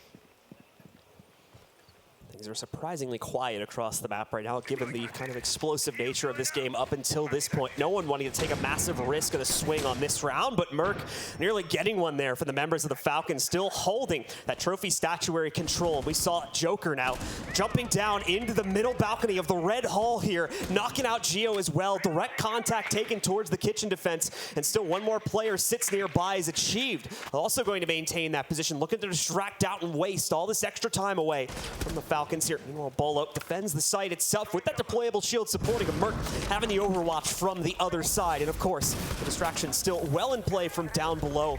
Doesn't have a clean route to retreat towards the site, but could certainly pinch in this last minute to surprise against the rest of the push from the Falcons. No attention's really been paid toward that main stairs. Pojo's going to be playing there right now. There is opportunity for Falcons to make that rotation. Instead, Merc, he's going to be in position to knock Joker down. There's still the threat of this flank from Achieved, and J-Lad isn't really too aware of it. Looks as though he's going to try and cut it in the middle by heading up those east stairs, and that's exactly where he will move to. There is going to be a player laid prone on map's table, though. That player is going to be Merc. Sees the drone and decides instead to take the gunfight, and it is the right decision. Shuts J-Lad down, and that opens the door for Achieve now to move his way through and look to put a bit of pressure on that 90 corridor, where we have O-Kills just trying to hold down onto that angle. Pojo Man tucked away into the corner, loses the engagement there to Kotals, and that levels things out at 3 men alive per side. 15 seconds isn't a great deal of time, especially given the positioning here on the Falcons. Achieved. The flank comes through beautifully, grabs himself one, potentially lining himself up a second here, gets a bit of damage dealt to him as Katos pushes in onto site, finds the frag onto Merc, but we're going to see TSM win that one out on time, keeping themselves alive and not taking too many engagements. The constant threat of the flank from Achieve seemed to have split up the attack a little bit too much for the Falcons. Only really had 2 to 3 players focusing fully on that push and started to lose the bulk of that force far too quickly there, so just never really had the confidence to make their play. Never mind the fact that we didn't really even see any pressure come over towards main stairs as well during that round. So as a result, Falcons were grasping at straws for anything they could use to get themselves into the actual site. And TSM had quite the easy time fending it off in a low time situation. So they now lead 4-1. The Falcons struggling quite a bit here on Villa, but keep in mind, obviously, they still have the 1-0 advantage in this series. So if TSM runs the gauntlet straight up to 7, we still have map 3 to look forward to. I believe it's going to be attack pause from the Falcons as they try to figure out what's been going wrong with these attacks and how they can try to fix them. Probably a good time to take the time out as well, just before the turn of the half. Try and fix your mental for moving into that second half when they get themselves onto the defense, but still conscious that there is an attacking round left here, and they don't really want to fall too many behind. Villa attacks can be tricky. I think in recent metas, they have become a lot easier with what's available to you, but it does seem to be something that Falcons are really struggling with. And I think it's in part due to TSM's roam game. Pretty much every round, we're seeing one of them really active, whether it's Achieved, whether it's Bolo. One of those players is always getting themselves into a lot of mischief elsewhere and waiting for that time and that perfect time to strike. And you can just sort of see the communication as it's happening. One kill will come through and that's it. Achieve knows, I'm good to go. This is entirely clear. We know exactly where these last couple of guys are, and we can just look to try and pin that down. This round, it looks as though it could be on Bolo to be that roamer, as he has done a couple of times already on the Alibi, really showcasing not only that great aim, but also the weapon. MX4 Storm's super fast fire rate is perfect for those sort of engagements. Back downstairs we go to Kitchen. It's one of the big benefits of switching over towards Villa. While stylistically, I think the map plays very similarly to Chalet. It is obviously a much bigger map overall. Much more room to roam around it as well, especially with the free, basically, shortcut that you can take through the basement to get to the other side of the map. So I think that extra freedom has given TSM the confidence boost they need to make much more successful plays over the course of this game. And obviously, the results speak for themselves with a 3-round lead coming into the final round of the opening half. Let's see how the Falcons try to change up that faith, though, and hope they can claim potentially a second for themselves.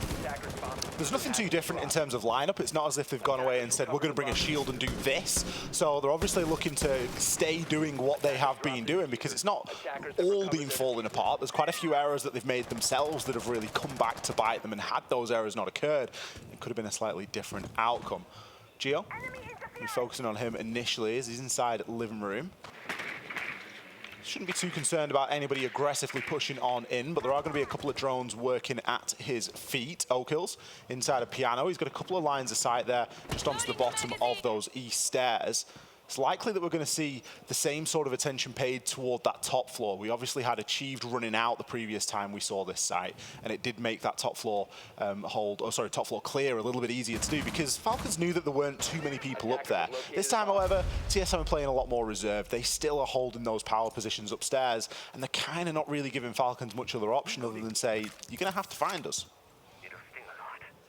Let's see if the Falcons are going to be able to successfully do that like we saw before with TSM. A lot more free roaming here on this map, and Mark opening up at least one angle down below. I think he spots a nice little drone to be able to take out there as well, so reduces the count slightly. Falcons still with plenty to go as they still sit with 6 out of 10 of their drone count available. No players dead either, so we don't have any knocked onto the ground, being immobilized. Away from that, though, Falcons really taking their time with this. They have started to push TSM into a little bit of a corner. It's going to be a vertical corner, though, as they still have that extended pressure upstairs. It's obviously just contained over towards the trophy side of the map. Falcons gonna kind of wonder where that explosion came from here and quickly have to move away from it, as unfortunately it's directly above him.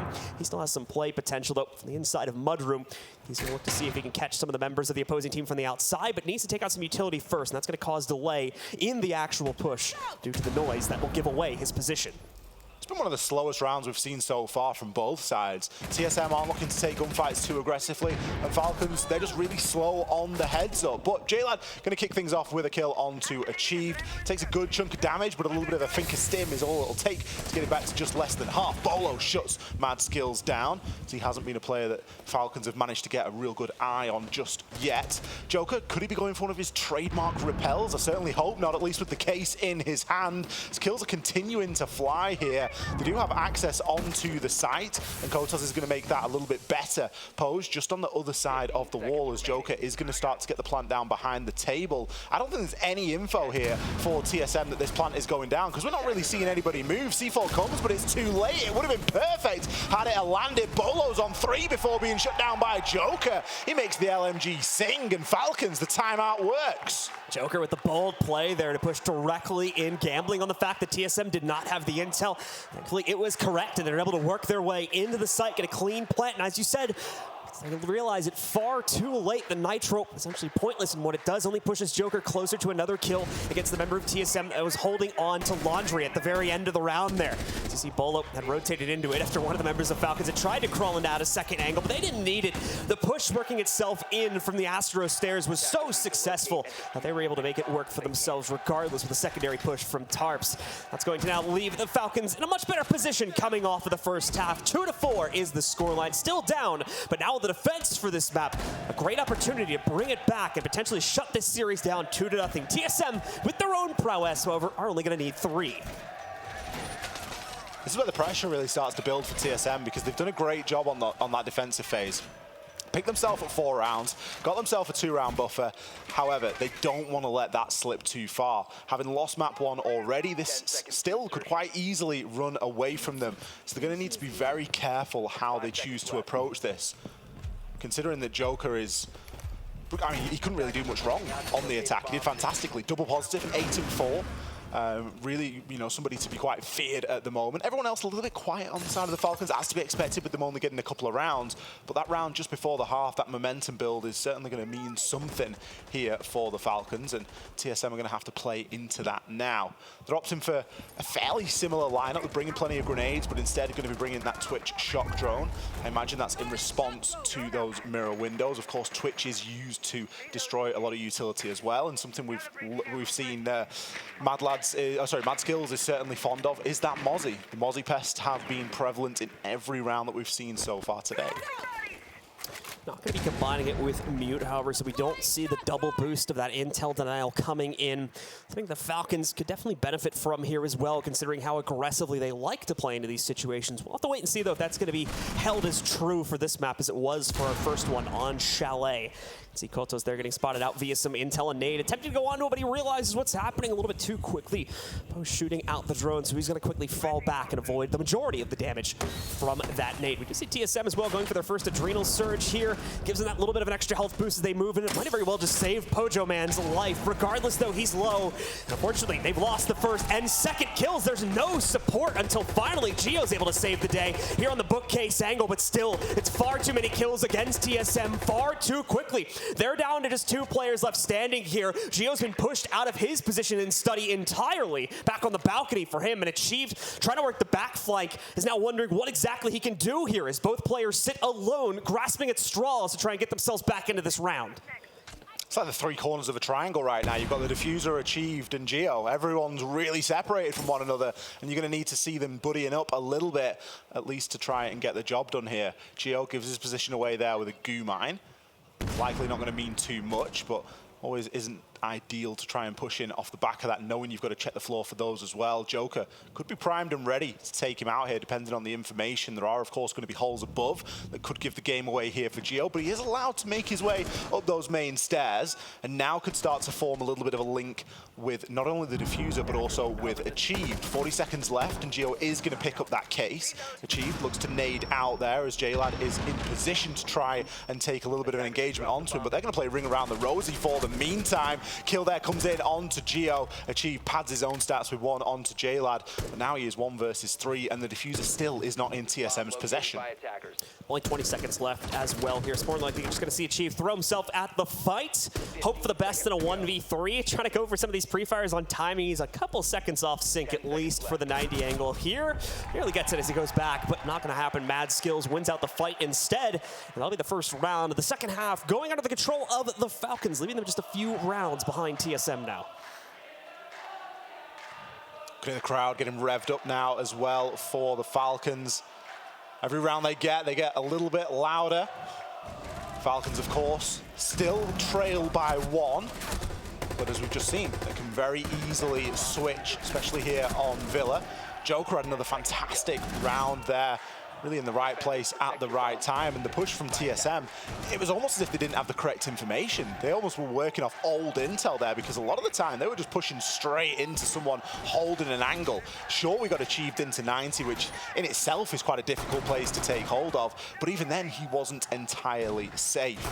Really wasn't very much that TSM could do, especially when it was 2 versus 4. We are going to see Falcons change things up. Of course, being successful in AVG, they need a new site to go to. They're going to choose to go to Trophy and Statuary. So the Falcons look to try and lock in that tied 4-4 scoreline. So we're going to see that reliance as well on the Thunderbird. Those Kona stations constantly showing up for the Falcons.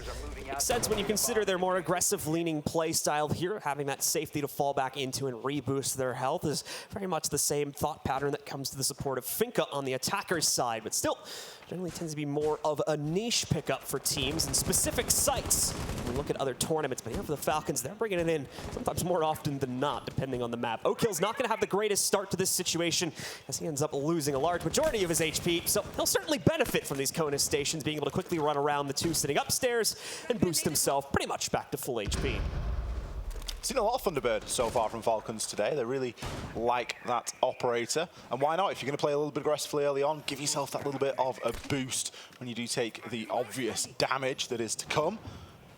Gio could find himself in a good spot here, but with the barricaded door, it is going to be somewhat difficult to make entry there quietly. Does have a drone working for him, so maybe could give himself a ping, but his angles are pretty limited in onto the kitchen area. Madskill's just going to be holding onto that laundry door as well as Achieve's drone works ahead. TSM really focused on taking control of the floor below so that they can start to do a little bit of the up-nade magic that we've seen. Achieved having 2 in pocket to work with. Bolo, seeing if there's any feet there for the Inox tracker to lock onto. But for the meantime, Falcons are keeping themselves quite safe. It's almost as if TSM are chasing shadows, and 2 shadows could come together here. Bolo, he knows the drone, he can see the footprints. He doesn't need the Inox tracker for this one. He knows exactly where this player is going to be. No, don't give yourself away, Bolo. You can't show yourself to the door at that point. Surely you just got to take the challenge. Merc is going to be in position to try and gain a frag back and a second, as J-Lad will be next to fall. But Merc meets his demise. Madskills is in position. Trades back and forth here, but it looks as though TSM might come off one better. It's going to be a bit of a chain of frags, too. Next player to pick up the kills, usually the next player to die in this scenario. Falcons looking to try and get control of it as they have a little bit of a pinch going on against one of the members of TSM. You can see Achieved trying to work around that. Madskills, unfortunately, as good as dead due to the intensity of this situation. Really no safe way for anyone to route back over to his spot, so he's more than likely as good as done here. And we'll rely, yep, there you go, on Kotos as well as O-Kills to finish things up in the 2v3. Also, you're going to notice a window of opportunity now for Pojaman to get the diffuser down onto the ground, but an ice nade or Nitro Cell coming in from Kotos cleans up the first one. O-Kills will find the final frag from the inside of Master Bath, and it's a somewhat surprising victory to show up there. TSM again just not having the right read on intel, and with that stacked on top of the Nitro Cell blunder, leaves them without a player left alive, and another round into the pockets of the Falcons. Falcons have leveled things up. That's all they needed to do. 2 rounds was all they needed to bring this game level. 4 rounds apiece now we sit at. For what was, for TSM standards, quite scrappy on their own clear. You've got to think, we're used to a bit more buddy system. We're used to a little bit more droning. We don't just want to be taking blind gunfights here. We need to be using our advantages and using the things that we're good at to try and get one up and a little bit of an edge on our opponent. And Madskills, they've just gone, if you want to play into us like that, we are more than happy to oblige. Fantastic trade game coming out of them there, never letting anything slip too far, even when we saw TSM gain a brief advantage. Unfortunate there for Pojo to get C4'd as the plant was going down, but TSM realistically, they were running out of options at that point in the round. Now things start off all level as we do reach that 4-4 scoreline, and Falcons can start to try and build a bit of a lead of their own here. Both teams looking to pick up 3 rounds to lock in the map, and for the Falcons, it would lock in the series too and lead to the final North American team at this tournament from being eliminated. And from that, we're going to see the site hold resume itself over towards the kitchen, as well as Tarps will look to fend off the next bout of aggression from TSM. Pojaman coming in on the Ash, which is always going to be fun to see. Like I talked about before, she has taken a bit of a backseat in the meta as of late, but we have started to see her pop up from time to time as Pojaman is going to go for now, see what he potentially work towards and specifically help out with those breaching charges should the need arise here, especially considering we're working downstairs. A lot of soft breach potential going to show up, so I can definitely see the use case for this.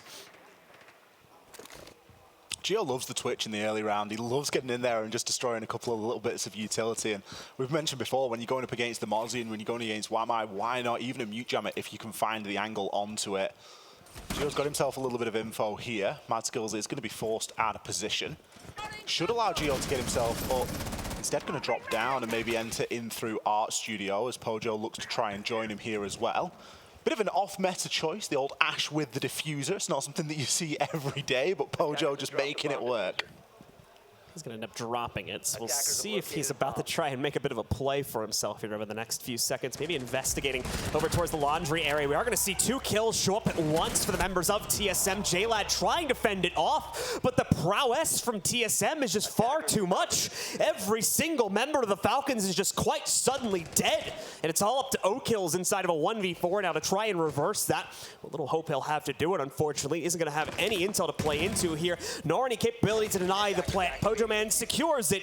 Post-plant positions will have been well established. Okay, never mind by this point. Beautiful one tap from O, kills to sneak off the kill and achieve, but how much further can he realistically get here?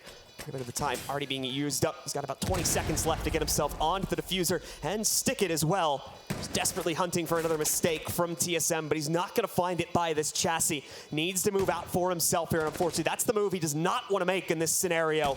20 seconds remain. Realistically, about 5 to get himself into it, but the composure from O-Kills, certainly something to be respected as he knocks out a second player now with a near one-tap headshot. Time is up, though. He's now no longer going to be able to clutch out this round, so he'll just bleed it out. Maybe try to lead to his death as well. But the round, regardless, will be going into the hands of TSM as they take the lead yet again. We're definitely seeing players thirst for these kills. We're definitely seeing players want to get these kills. Achieved and Bolo there, just getting a little bit itchy. Knowing that the round was pretty much locked in, knowing that they had the benefit of a man count advantage, they were just willing to peek and try their hand. It was kind of funny as well, because almost at the moment that Pojo dropped the diffuser, Bolo picks up 2 kills, and it's almost like, Poj, what are you doing? Pick that thing back up. You're going to be putting that on the ground. We know in you're a on second. the ash, but the only way that you put that thing on the ground is if you plant it. That's the only way you let go of it. Bolo really activating himself there. Obviously just found a little pocket of space to work with, and TSM find a much needed round here. Retaking the lead here in this second map of Villa. So 2 to go for TSM to lock in our extension over towards a third and final map on Kafe. Meanwhile, for the Falcons, they're now fighting to survive and end this series a bit prematurely here. See if they can lock in the 2-0 victory for themselves. Away from that, no surprises when it came to the operator picks over here on the Falcons side. TSM is going to add a new wrinkle specifically for Bolo. We'll have to wait and see. Not looking like any other change-ups are going to be made, but Bolo is going to be bringing the Dokkaebi in. We saw the slight mistake, I believe it was 1 or 2 rounds ago, where Bolo did get caught on the Inox trying to isolate out one of the players while in the opening door, so it's going to try a bit of a different take on that anti-roam here and use the phone call instead to try and suss those players out. Dokkaebi worked really well for TSM on Chalet as well. Bolo did a great job of timing those phone calls. It usually signaled a little bit of a rush, at least in round number 1 it did, and then he kind of switched between a couple of different operators and kind of brought the Dokkaebi out at choice moments. We'll have to see if it signals a rush here and now, although I highly doubt it. We're going to see quite a concise clear there coming in from that master bedroom side of things. Bolo has burned both of his smoke grenades initially, though. Maybe in an attempt to try and distract and drag Falcons back to the site as the call comes in and around the same time. There is going to be the small matter of the mirror window to deal with. I don't think that the shock drone would have been successful. Oh, it did. It did actually manage to open up the canister before it got shot out. Merc, he's picked himself up a kill onto Joker, likely through that open mirror window. Is J-Lad going to find himself downed as well? Bolo able to pick up a second kill here. And with that, once again, the Falcons just not able to contend inside of the early round as much as they were finding success for previously. I need to try and cool that off here as TSM is getting a dangerous amount of control of these first 2 minutes of play. Is allowing them to set up so many successful assaults here just over this past round or 2 as well. Keep in mind that Falcons have already used attack pause earlier on. Will not have the option to try and give themselves a moment of relief due to the fact that they've brought that out. So going to need to try and bring the best of the best that they can to try and survive the rest of this game, but it's just not panning out in this round. Achieved, able to trap out another member of the squad. That's Mad Skills now going down onto the ground. We're going to see cam access stolen away here as well by Bolo, so any defaults left up on the interior are going to become very, very useful for the members of Team Falcons, not to mention any bulletproofs, though I'm not sure if we have any of those up and about at this point. For the members of the Falcons, though, they're locked into the site, just trying their best to wait out the push, and Kotos, he's going to get it. We see the play coming in now. Kotos fends off the first bit of resistance. Will he get the second? No, Merc exchanges him, and unfortunately, we cannot see O-Kills move over to support him. He has to try and fight for Death's Door, and while he'll get 1 kill there, achieved on the 90, immediately exchanges him back out to be able to win the round. TSM coming through with a really good plan inside of that round. Comprehensive push from Master side. The switch onto the Dokkaebi worked out really well. They were able to use the phone calls, hack the cameras, pretty much the trifecta. Bolo's a nightmare as well with that DMR. When he's firing that thing, it looks like he's firing a normal gun. The round count is just disappearing and plummeting. Certainly got a heck of a trigger finger on him. It is going to put TSM onto a map point, a chance to level things here inside of this series. It looks as though we might be seeing Kafe here if this keeps on going, Blue. We do, of course, Falcons, they've got a couple of rounds that they do need to catch up. 2 rounds to try and take this into an overtime. But TSM, they are looking pretty unstoppable here. They have shifted into an entirely different gear. It's all up to the Falcons and how they may potentially change their state of play for this final round. Are they going to slow it down? Are they going to try and trap the members of TSM as they've had all the control they've needed for this early play? In fact, Bull is now going to go back over toward the Jackal, where we saw him playing into the Dokkaebi previously, so going to try and get that extra precise information about where the Falcons might be roaming around here. As far as their own strategy, though, it's not looking like a whole lot is going to be switching up. In fact, we see a little bit of a double down there, specifically for Mad Skills, as he'll go on to the Ella. J-Lad as well, still going to bring the Wamai. We'll more than likely have O-Kills roaming about also on the Mozzie. O-Kills has maybe had a slightly quieter game here than he did on Chalet. Currently sitting at 7-6, not setting the world on fire. It's really all been down to Joker to pick up those multi-kills and to maintain that seriously positive KD. O-Kills only positive by 1 here, so Falcons are lacking in that gunfight a little bit, and I think that's in part due to the step up that we've seen from TSM in that information gathering, constantly bringing the Dokkaebi or the Jackal. Talk about information gathering, talk about the Dokkaebi or the Jackal. Bolo, unfortunate for you, J-Lad, he's going to pick you first. J-Lad throwing double impacts towards the outside as well, maybe trying to scare away any reinforcements that might have been on Repel. Unfortunately, no one really there, so both of those are going to end up being wasted to the wind. You can see Gio just going for the quick check onto Walk-In. Have to be aware, of course, of this player holding out by the main door, and he'll be more than aware of that. Mad Skills actually might be in a bit of a risky position here if we see Bolo, or rather not Bolo, the member of TSM Gio here, try to follow through, as of course they've kept the Dokkaebi in check too. The phone call is going to go out to reconfirm the play from Mad Skills, but he is now more aware of this potential push, so he'll be here to directly contest against the play from Gio. Should he still go for it? Merc as well, caught looking at the wrong corner. O-Kills will take that opportunity, knock him down. And finally, Falcons have gotten some gravity going for themselves here in the early round as they finally take control of these opening kills and bring it down to a 5v3. Massive advantage for the Falcons. There's just over half the half the round left, and they can almost drop back now, get themselves into really difficult to find locations like J-Lad, getting himself just on those east stairs at the basement level, sat in between.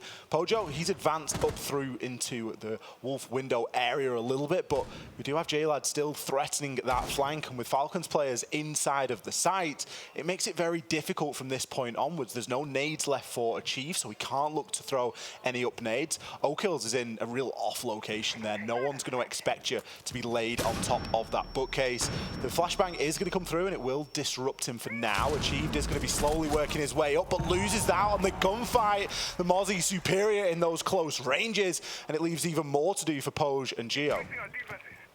TSM just can't catch a break in this round as well. Gio finally with some success here as he takes out one, misreads where the pre-fire is coming from on the follow-up. He's going to try to get some control over it as Kotos finally fully engages against him, but it's far too little too late. He picks it up instead. One more from Pojo Man, but Mad Skills come dashing in for the immediate exchange to finally put another round on the board here for the Falcons. They're trying to bring it back, but they are going to need to trigger overtime to do it. One more round will get them there, though, as they are indeed going to try to go the full distance here on Villa. It's almost frustrating. I really praised TSM's information game. I was like, that was what we can credit those last couple of rounds to on the attack. And that round, it just all got thrown out the window. It was almost like as soon as Bolo went, that was it. Yeah. There was like no one that was bothered about droning. There was no one that was looking to, everyone was getting caught looking the wrong way. It was a nightmare for them. They're gonna have to try and compose themselves here, so they can't afford to let too many rounds slip. Whilst they might be sat on a map point, probably a good time to take a timeout. Ice the Falcons out a little bit, prevent them from obviously carrying the momentum from the previous round into this one. It's doubly surprising that we didn't see good intel play from the players on TSM, considering they kind of doubled down on the operator selection for it. Usually they've been flipping between the Jackal as well as the Dokkaebi. That last round they bring both and still struggle with the intel game a little bit there. So more than likely going to see that changed up probably because it was relatively ineffective in that round to look for other ways to deal with that. More than likely still going to keep one of them as it's kind of essential for this map, especially when it comes to the early round, but now we will see both get picked up again. Either way, the pause is in play here, and it's a lot more quiet right now, unless we just don't see the talking player from TSM on our screen. It's going to be closing out soon, though. We're already going to be heading back into the round, as you might have caught on the player's monitor. So let's see if the Falcons can complete the set and get us to overtime, or if TSM will follow through here and pick up their own 7th. Falcons, they'll need to dig deep if they want to try and take this one to an OT. At least if they want to try and take it to a successful overtime. One round, of course, would do it, but they would need another couple to lock out the game. We're going to see a slightly different lineup. If in doubt, bring a shield out. Geo going to be thrown onto the Monty. There's the desperate panic pick. I always like to throw the shield out there as a panic pick because teams bring it when the going is tough, when they just need to get away with something. And I really emphasize the get away with because it isn't something that should always happen. Bolo, back onto a much more familiar pick for him in the Zafir. And we're actually going to see the Finker being brought as well. We've barely seen any Finker this map, considering that it's been available. We saw a lot of Joke playing it, but we haven't really seen it all too much from the TSM side of things. But nice to see that they've dropped that Jackal Dokkaebi combination that they've been rocking with, and they're going for something that's got a lot more fragging power. So away from that, things are going to start quite slowly for both of these teams. Here is TSM more than likely going to try to position Geo in front of those roamers and see if they can catch them out in the early round. Here, they'll obviously play onto their drone intel to see if they can catch them that way first, but Geo will act as a little bit of an insurance policy for the initial clear here to make sure they don't get tripped up like the way we saw that happen on the previous round. Be able to move himself in, just gives the call out to clear the default so he doesn't end up trapping himself to a library pinch or something like that, and he will be able to move through without too much of an issue, at least for this initial hold for clearing out the front stairs. Not going to see too much attention minded to this as well by the Falcons. They've obviously prioritized the upstairs hold, specifically over on the extension by AVG, and even throughout the rest of the first floor. I think we only have one or two players, Chalet, I believe, over by Astro Stairs, and they too are starting to fall back pretty quickly. It's all well and good playing Geo on the shield, but it looks at the moment as if there's no one really there to support him. Merc is going to be playing in and around the area, but he's not directly on Geo's shoulder. Instead, we've got drones working ahead, which is good. You know, we know that we're not going to be walking into anything that's going to surprise us or be too much of a trap. However, there's no one there to immediately take advantage of something. Madskill's going to get a huge amount of damage and a little bit unfortunate onto a bit of kill potential, should I say, onto Achieved. Knocking him down by half as Achieved is still trying to drone out that top floor. Now, Madskills, for all that he got away with a little bit of something there, he might not get away with all too much further. Poj fearlessly swings him on the ace. Not all the time you're going to send your Heartbreacher in to do that kind of job. Had the yellow ping to support it as well, so a bit of confidence building up behind that. Either way, though, good job with catching Madskills, who's unfortunately missed most of his shots that he's tried to go for inside of this game here. Nade in, Pojo is going to end up catching Kotos as well, but he will be able to trade out Pojo Man in the process. Another member, O-Kills, has been lost deeper into the site. He'll be finished off by Geo now. Bolo with the wrap, knocks out Joker, and with one more kill from Merc, it's going to be TSM instead that control map number 2 and send us to our third and final map to decide this series. TSM indeed with the control. They don't necessarily look happy about it. Job's not done just yet. They need to stay focused for our third map. TSM know that there is still a lot of work here to do, Blue. They are going to have to go on to Kafe to get this job done. Obviously feeling as though that was a very difficult villa. It was a hard villa to watch at times. Not straightforward at all. Falcons, they need to bounce back as well. We're going to be done for now, ladies and gentlemen, but let's send it back down to your desk to break this map down as we have the third and final map coming up right around the corner. Thank you very much, Blue and X. TSM managed to hit the comeback, bring it back on Villa. It got close, very close to overtime, but TSM managed to rally the troops and take it back on the analyst desk now as we kind of break things down for you on this second map. First up, our scoreboard. Let's bring it up on the screen and see who has been performing at their best in the match. Of course, brought to you by STC. And gentlemen, Twister and Fresh, my experts here on the desk, please help me decipher the numbers. In this map, we saw a lot of individual potential show it from both of the teams. We saw Bolo fragging a lot. We saw a Joker fragging a lot. O-Kills getting pretty good kills. And we saw specifically Falcons having very different rounds that they could win. We saw smart rounds. We saw very high skilled rounds. So it was really impressive. Yeah, I think so. The one name that everyone's going to look towards there is Bolo and the kills that he got, because I think in every series so far, he's been pretty negative. I think his KD for the overall event before this map was something like a 0.7, which we don't expect. We've referenced him a lot of the times that he can be the star man on TSM when you enable him. He finally became enabled. We saw him on Alibi. We saw him on Jackal, we saw him on an array of different operators, and he really turned up in this map. Well, let's take a look at our highlights brought to you by Aramco, of course, on the screen now of how this second map went down. Honestly, we were seeing 4-2 at the half, especially with TSM starting off on the defense, thinking, this actually could go for Falcons, but TSM were able to bring it back on that second half and keep that pressure up. How do you think they were able to achieve that, Twister? Interesting thing on this map was the amount of different play styles that both of the team played. They played some rounds trying to just rush and run outside the map. They played some rounds just covering the power position sites, like the main stairs, the red stairs, using a lot of resources. So what I would say is that TSM just played this map by the book and got the advantage on it. There was kind of a eureka moment for TSM, an epiphany, if you will, where they kind of said, right, boys, we've got to do something different. You know, I think it was at 2-1. Once they lost their first defensive round, we said, boys, we're going to get aggressive.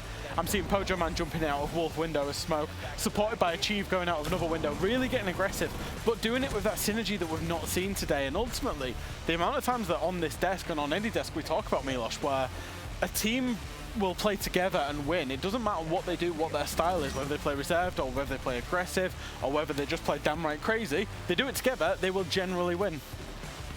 The very good usage of these operators was very impressive for them. They used a lot of Mira as well, a lot of Mike, Jäger. And when these matches come to this point, when it's a very important match that you have to win to go to the playoffs, then some players had to show up. So this time, I think it was Bolo. He got the responsibility for this. And probably, if he has a good third map, maybe TSM is able to turn things up. And shout out to Pojo Man, of course, he's stepping in from coach to player in here, given the situation that they're in, and still doing quite well on Villa. Honestly, it impresses me every time I see him play. Like, he's still got the confidence. He doesn't play like when we've seen other coaches step in, when we see Titan step in, when we've seen other coaches step in, Mr. Officer and EUL. I know it's EUL that I'm regarding here, but when Pojo Man steps in, you can tell he was a former player. He still has confidence. He's still swinging things. That very last round there, we saw him swinging a red hallway with Ace. He just, he loves it. And he holds his own more often than not.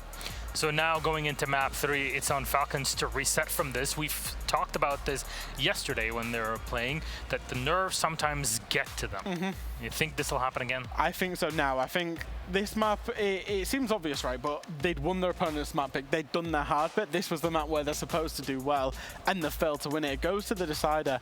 And it's funny how momentum changes in Siege. Obviously, it was well in the favor of the Falcons. Now it's right in the favor of TSM, and Falcons need to find a reset.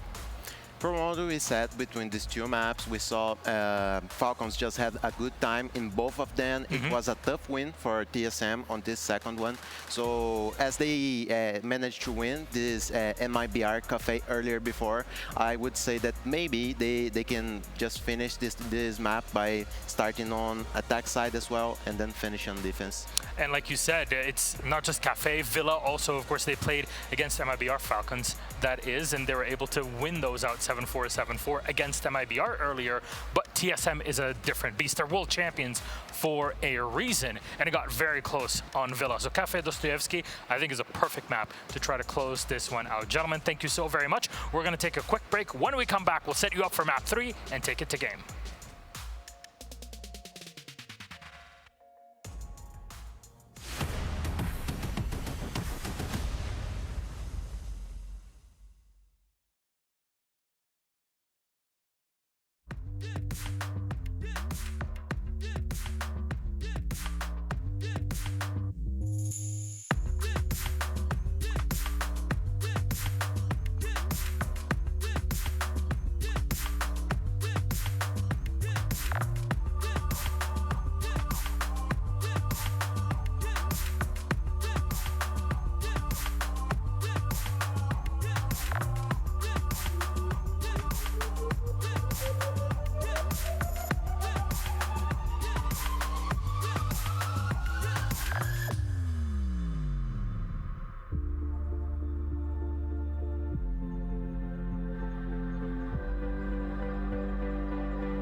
Welcome back, friends, to the Analyst Desk live from Riyadh.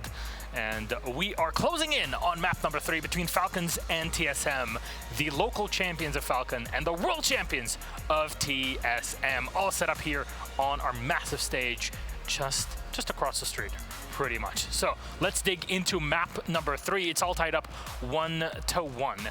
And that map number 3 is Kafe Dostoyevsky, which is a classic map. I guess we get to see it quite often. But now the question is, how well do these two teams fare on it? Because we've at least seen Falcons playing MIBR earlier on today. We talked about it, 7-4 victory for them. We got close on map 2 versus TSM. So Twister, Fresh, you got to help me out here. What is there to expect from Falcons on Kafe? As we mentioned before, Falcons has a very good preparation for best of threes. So we are expecting them to counterban the operators that may have them in trouble in Villa. So we might have seen Wamai ban and Jäger ban just to try to remove the resources that maybe TSM can have it.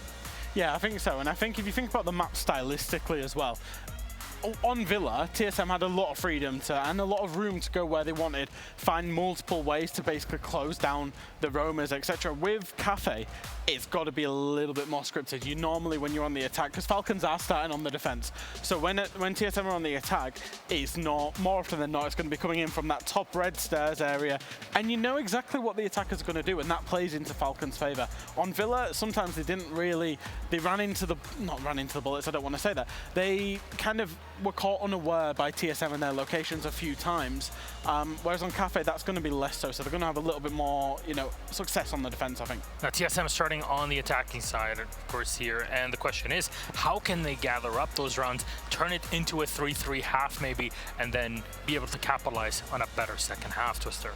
TSM had a pretty good start on the defense side in the Villa, but it was a problem in Kafe. So I would say that to get into this, they have to do more structured attacks. Who wins? Simple as that. Oh, don't do this to me, because we said Falcons map 2. I think the balance of momentum and the quality of TSM is just that little bit higher. So I would say TSM. I agree. All right, gentlemen, thank you very much. Let's bring up our casters on the screen and say hello one more time to Blue and X tonight. Gentlemen, please take it away on map 3. Thank you very much, Milos. It is indeed time for that third and final map of the series. Time to see which team will be able to complete the set and knock out the opposing team's region entirely from the tournament as well. Will MENA be able to surprise the world and move themselves into a semi-final? One of the very first appearances we've seen for such a caliber, or is NA going to continue their reign over the past 6 months or so and also claim that for themselves? For TSM, it's been a rough go over here as they certainly had to work in map number 2 to get their victory, but indeed, it did fall to them. And now, going to Kafe, we'll have to wait and see if they can close it out for a second time and complete the reverse sweep after dropping the first map. Nothing has come easy to either of these teams here tonight. It's not been straightforward for TSM, and it hasn't really been that straightforward for Falcons. Kafe to settle this one, to see exactly which team is going to advance through into our semi-finals tomorrow. Sledge going to be the first operator banned and achieved, hitting us with that little bit of an unhappy face there in the all chat. It is, of course, going to be a direct counter to Achieve. Achieve loves playing a little bit of Sledge, and instead, it's the same ban that we saw over on Chalet to kick things off here tonight. It forces him onto alternate picks. We're going to see a Twitch and an Azami backed up there from TSM. Kind of strange to see TSM banning the Twitch, especially given how much TSM like to run Twitch. We've seen so many Mozzie pests be brought from Falcons. They are always running the Mozzie. They're always running a utility that you can destroy very easily with one of those Twitch shock drones. But to remove it, they have, of course, removed it from themselves as well. Azami and Mirror to round things out. Azami, bit of a no-brainer on Kafe. It's almost like the old Wamai. When you look to hold in somewhere like Piano, you're always going to be bringing in Azami to create those unusual angles and those pockets of safety. I have to agree with you specifically on the Twitch ban. I don't really think we have seen the Falcons play into it too heavily either, so it's a strange one to be sure, but We'll, of course, be seeing how this affects potentially the Falcons when we get into it. More than likely, though, just too useful, and more importantly, the drones too sneaky, as sometimes we'll see the sites left a little bit more exposed, so maybe there's some utility. They want to be defended a bit more heftily, such as these ADSs from the inside of Prep Kitchen 2. They don't want to be messed with in the midst of this round, and certainly don't want to be jumbling, trying to knock out those drones while they're in the midst of another gunfight. So it'll start downstairs on the first floor here for the Falcons. This is a site we've seen be quite successful for the defenders, as it generally is for a lot of the sites here on Kafe, but also one of the more interesting ones to defend is you have multiple options in a way you can go about it. You can play the vertical game, go for that second or third floor extension and try to waste the time of your opponents, or you can play it out entirely on the first floor and look to delay from those exterior rooms surrounding the site. It looks like Falcons have gone for a little bit of a combination of both. They do have some presence extended over towards the Christmas room, while at the same time keeping a few players upstairs. Nice drone there that's going to gather a good bit of information early on here for TSM. Joker could be finding himself in a little bit of trouble in coat as well. O'Kill's got to be careful of that main door being opened, as TSM are well and truly in this fact-finding stage, searching out these little pieces of utility and making mental notes for later to tick on off. Kotos has remained alive here and is allowed to continue playing inside of Christmas Room there. But Bolo is going to be the first one through and the first one out, as the Banshee distracted too much of his attention, and O'Kills heard the audio and took his chance. Big swing from O'Kills as well, having to move all the way down from the second floor to accomplish it. Achieved. Oh, what a bait coming in here as well. Knew you had the player in Christmas, but you didn't know about Chalet holding Whiskey, as well as the front door position. That's going to clear out the back of the garage push and leave the Falcons in a very dominant position. You still have Joker out at Bakery too, distracting heavily here for if TSM want to press into it. Very split play from TSM, considering the player deficit as well. It's left only Merc and Geo in this fight. Merc with some snapshot frags coming out at least against Kotos, but that's only the first kill the team has found. They'll quickly back up from that. I believe look to reinsert themselves still from the same door in a few seconds later, but they want to try and bait out a rotation from the Falcons to give them a bit more room to play with. TSM have been inside the building for the combined time of around 10 seconds at this point. Neither of the entries got anything done. Merc was in for a very short amount of time, picked a kill, sure, but then immediately had to hop his way out. He's gone back in now, he's going to be playing at the bottom of those brown stairs, but it's going to be quite a difficult task here for him and Geo to really get anything done. He's going to approach Freezer, that's of course where the diffuser is, at that Freezer door. Not sure if he's aware of the player on white, and by that gunfight I would say not. Mad Skills takes him down and leaves everything for Geo to do. The diffuser, of course, on the opposite side. Still a player in behind the bar. A Banshee, a Wub Wub, a default camera. Take your pick, really. What do you go for? It's almost like an aim training simulator. No. There's three ADSs there. We saw them all placed earlier, Geo. I guess you didn't see them, although we certainly did. Going to try and smoke his way off and get himself into sight, but 30 seconds, picks himself up one onto J-Lad. This is quickly turning into being quite doable. He's now got the cover and can start to work through into sight. It all depends on where Falcons choose to play. They know the kit is down on the ground, and all they've got to do is guard it. Doesn't get past the player on Whiskey, unfortunately. Mad Skills there, pops out at the opportune moment.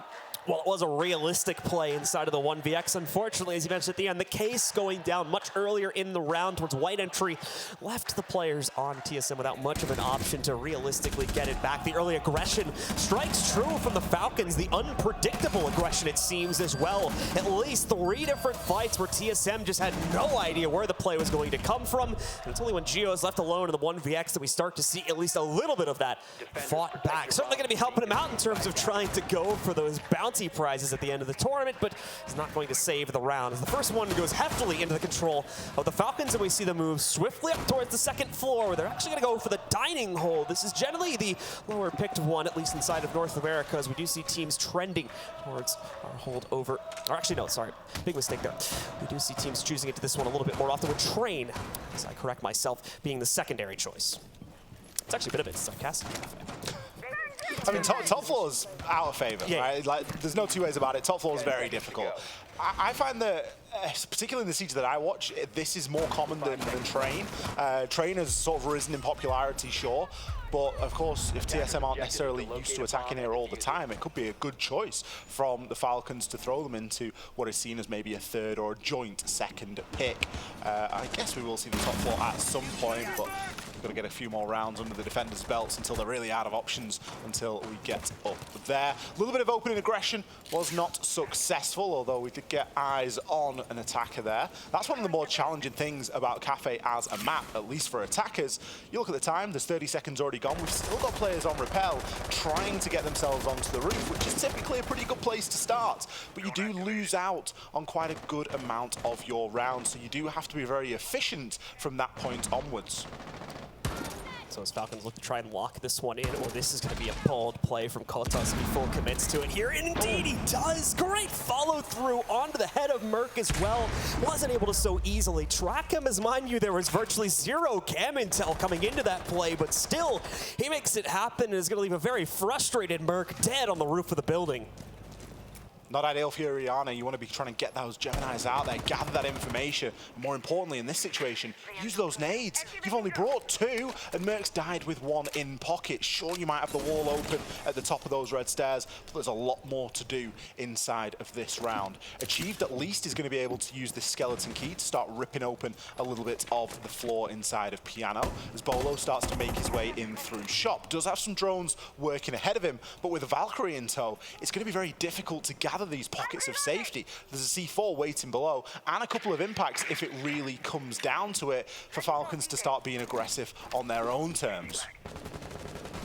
Nitro out, but more than likely not going to be able to sing this early on in the round here. You can see the yellow ping in terms of where it's been positioned, but obviously this camera going to determine when it actually goes off. He might be tracked as well there. Joker just decides to blow it up to open up the top-down angle anyway. He knew full well that there was no one near it, but just decided he's wasted enough time from this position. Bolo, realizing that TSM is quickly running out of time, is also going to try to make his own move down white, but he also catches that camera teammate, potentially helping him out with that call out as well, potentially Merc doing so from the grave. Either way, though, it stems the push coming in from our member of TSM. Bolo's going to hold himself back. Doesn't really have the option to at this point, though. We need to see some type of aggressive play show up from TSM here.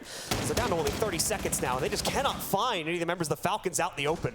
It's not looking like a good end to the round here for TSM. They've been very unsuccessful up until this point. They've taken that top floor control. They've not been able to get any kills. And J-Lad is going to add on to that pain, shutting down Geo. Pojo next to fall, and that's usually the kit which will be called on the ground. Joker shuts Bolo down from inside of sight. His location was known. The pre-fire unsuccessful. Achieved, you've got 6 seconds and a dream, my friend. Grabs himself another before J-Lad shuts him down. And so, we see another consistent round being brought up on the defense here of Kafe. The Falcons surge ever closer towards victory in this series, and TSM just not able to get themselves off of that 3rd floor positioning, struggling to even get themselves into the building to begin with, as we saw that great pick, this one right here from Kotos, to be able to take out Merc at the beginning of the round, and then kill after kill snuck in against the members of TSM, just could not find the winning angle, all except for Achieve there that gets 1, and ultimately, it's all the Falcons here as they give us 2 very convincing rounds to start out their defense. We'll see if they can complete the set with a perfect rotation as they go up to the top floor for their final hold. Here we have it, the top floor, often seen as one of the more risky sites for a defender to take, especially given the utility available to attackers. There are a couple of different ways to approach this. With Achieved 6 picking off the book onto the Iana, you can pretty much be rest assured that we're not going to see all too much action in toward the east side of things. If you're going to bring a book, usually you're going to target in toward Cocktail, get a couple of players out on the rappel, and look to try and work your way through that way. And Iana signifies, you know, a much more basic push. You're going to go and take control of red, you're going to take control of Piano, and try and work your way in through that side. Still, not easy, and certainly easier to say than do, especially when you've still got the threat of this Valkyrie. And if bakery doors open, you're going to be usually pretty concerned. Away from that slow start to the round, as we generally would expect here. TSM going to need to build themselves up for that top floor clear. Falcons being quite proactive, specifically Joker down on this 1st floor position as well. So it's important to note what you may potentially be able to do with that here. Once the members of TSM secure themselves up on the top floor, Mad Skill's going to take a very aggressive position over here in Cigar, and he's going to be locked into the fight now. Bolo trying to spam into it, but an impact hits him right in the face. Max damage from a single impact there, as he's brought down to right under 50 HP. C4 does get thrown on. Ow, Mad Skills isn't finished yet, though. Shuts the drone down, trains his sights back onto the angle. Bolo gonna hit a reload before he re-peeks onto that. Doesn't need to rush all too much. So we're starting to see this wall be attempted to be open now, but there is going to be a little bit of denial on there that's just going to stop it from going through. A couple of well-placed mute jammers are all it takes, and it means that only the side of the wall can be opened. Nades now going down as well, as Merc, recognizing that that door was left open, is searching here and is actually going to find Joker out on the drone. It's going to give him a little bit of an early warning system, but no one there to capitalize on the frag. Bolo still waiting for this capability to knock out Mad Skills, and he's just not going to be able to find it.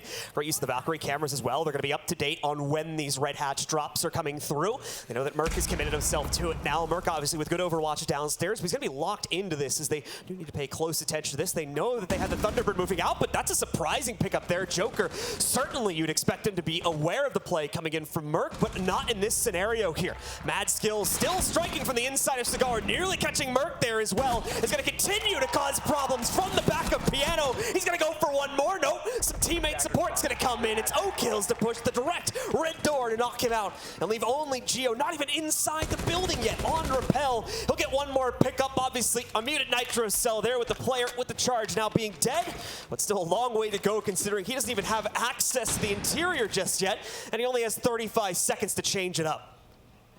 Attackers have recovered their diffuser. To pick up the diffuser and maybe work his way through, but 30 seconds, 3 kills to find, 1 kill a second. Oof. Nitro Cell is going to do it, especially one that lands at your feet. No time to shoot it out either. Worrying round from TSM, I must admit.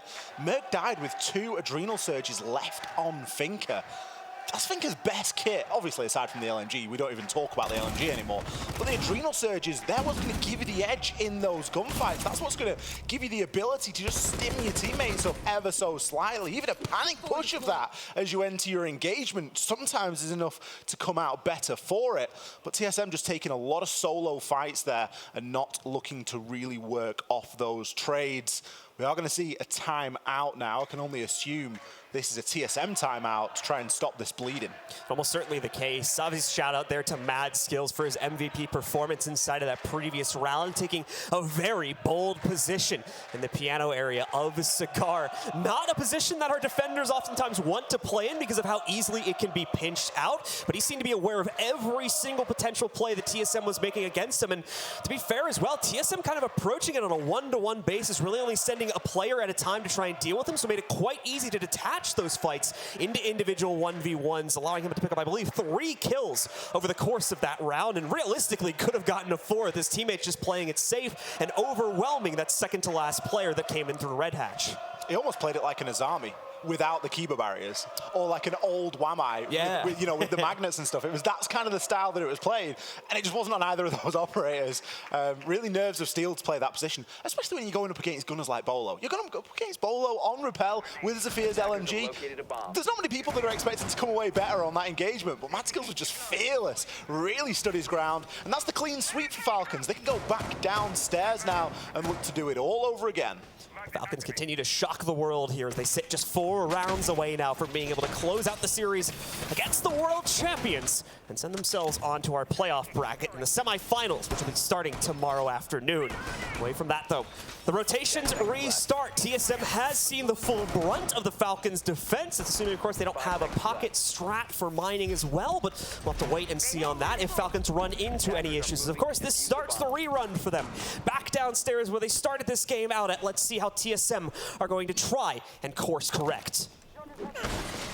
Bolo going to be rocking the IQ, and a criticism that was made of Bolo earlier on today was the fact that some of their IQ play wasn't fantastic, especially when going up against the Valkyrie. Fortunately for Bolo, there is no Valkyrie this time. It's something that we've seen Falcons bring quite regularly, and why not? If Valkyrie's open on Kafe, get it locked in, get it selected as a defender, because there are not many other operators better for gathering that information and, of course, that bring that C4. However, in this round, at least, Falcons have opted for no Valk, but instead, they are still going to be holding these pretty aggressive locations. J-Lad, how have you not been droned there?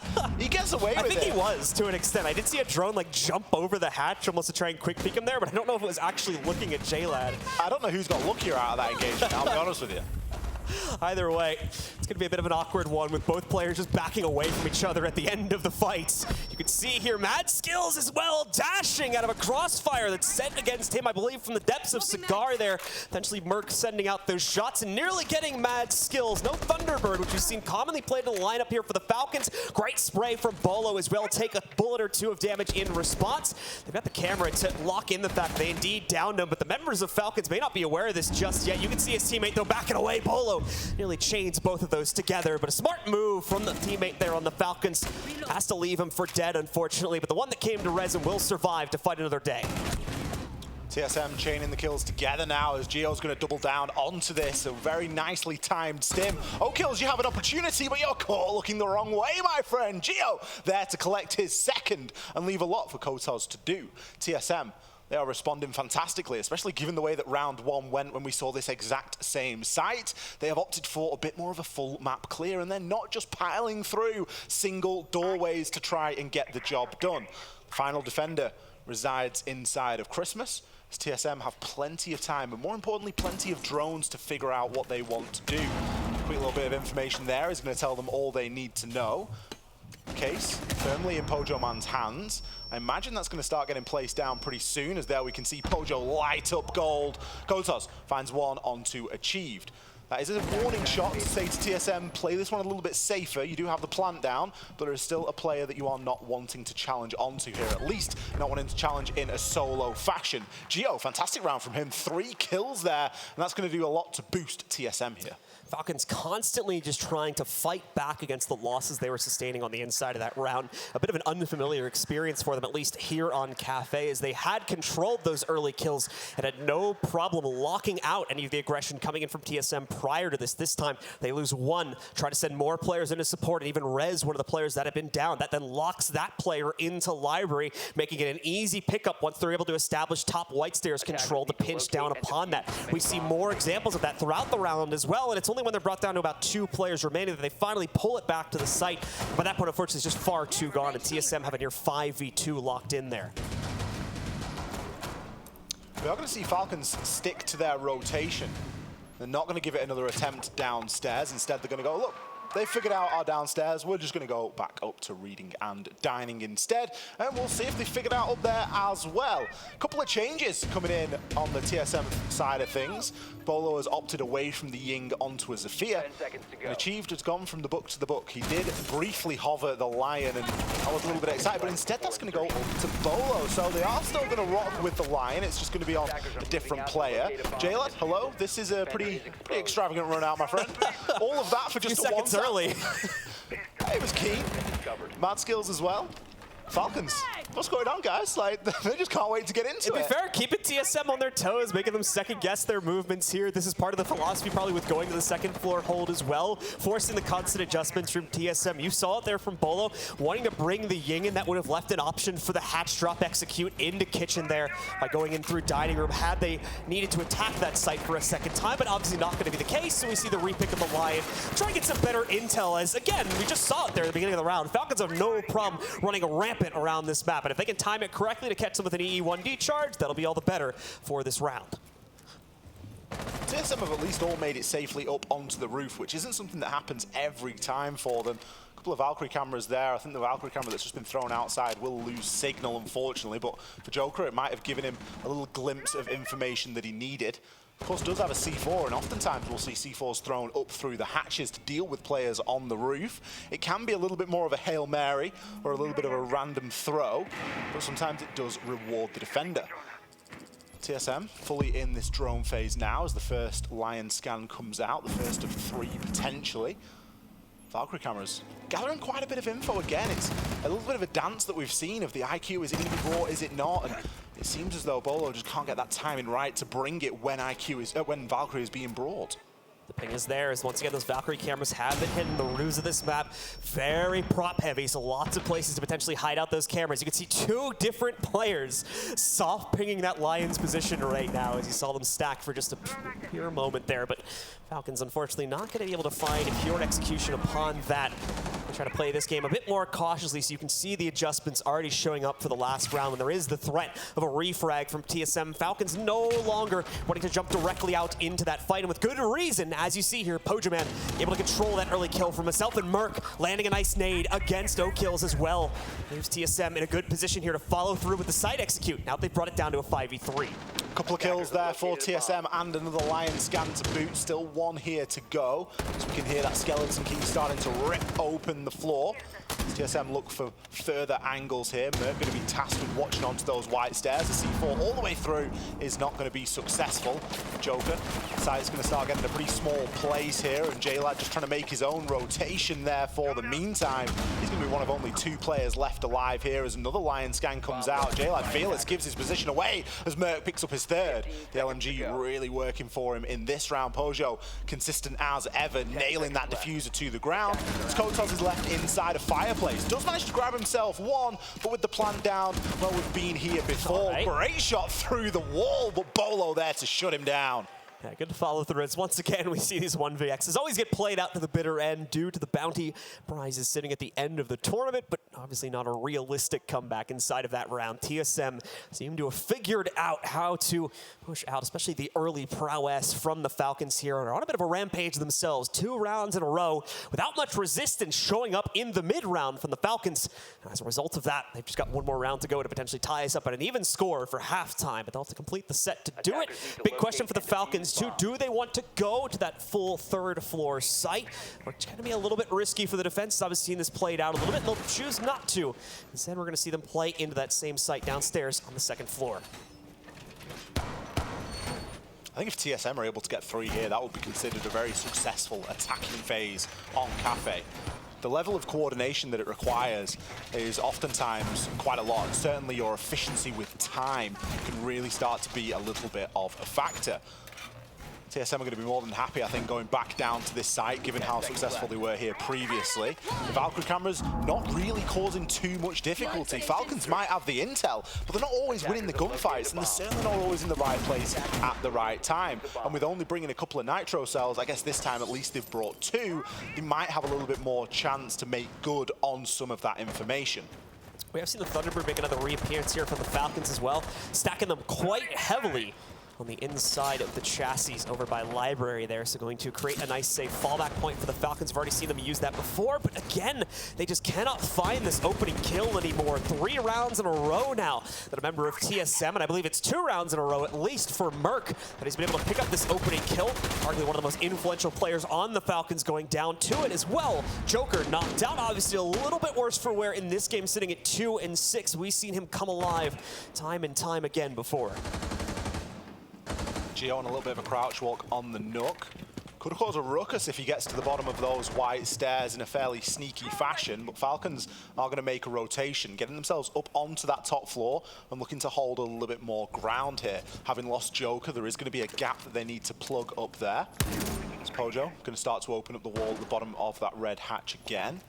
Patience for TSM at the moment, as they don't need to really rush this round. There's still quite a lot of time remaining, and they've gained a little bit of control. The worst thing that they could do now is to run headlong into Falcons without confirming that next step inside of drones. Skills smooth as ever with that nitro as well. We just switched to his POV and casually pops off a kill for himself against Bolo. At least makes up the difference from the earlier pickup, but we'll see Kotos as well be left quite low here, so he's still gonna have to find a way to contribute, and thankfully he'll get it. We remember those Kona stations that were placed down in the library. He's gonna get a massive boost from that HP. Gio though gonna potentially sneak in here to contest against it, but no, can't win out the gunfight. Mad Skills with his reboosted HP is gonna be able to take it instead, and that's now the lead maintained, at least in terms of player count for the Falcons. Finally as well, things were looking bleak on this 2nd quarter of the game, but might be recovering here on the final round.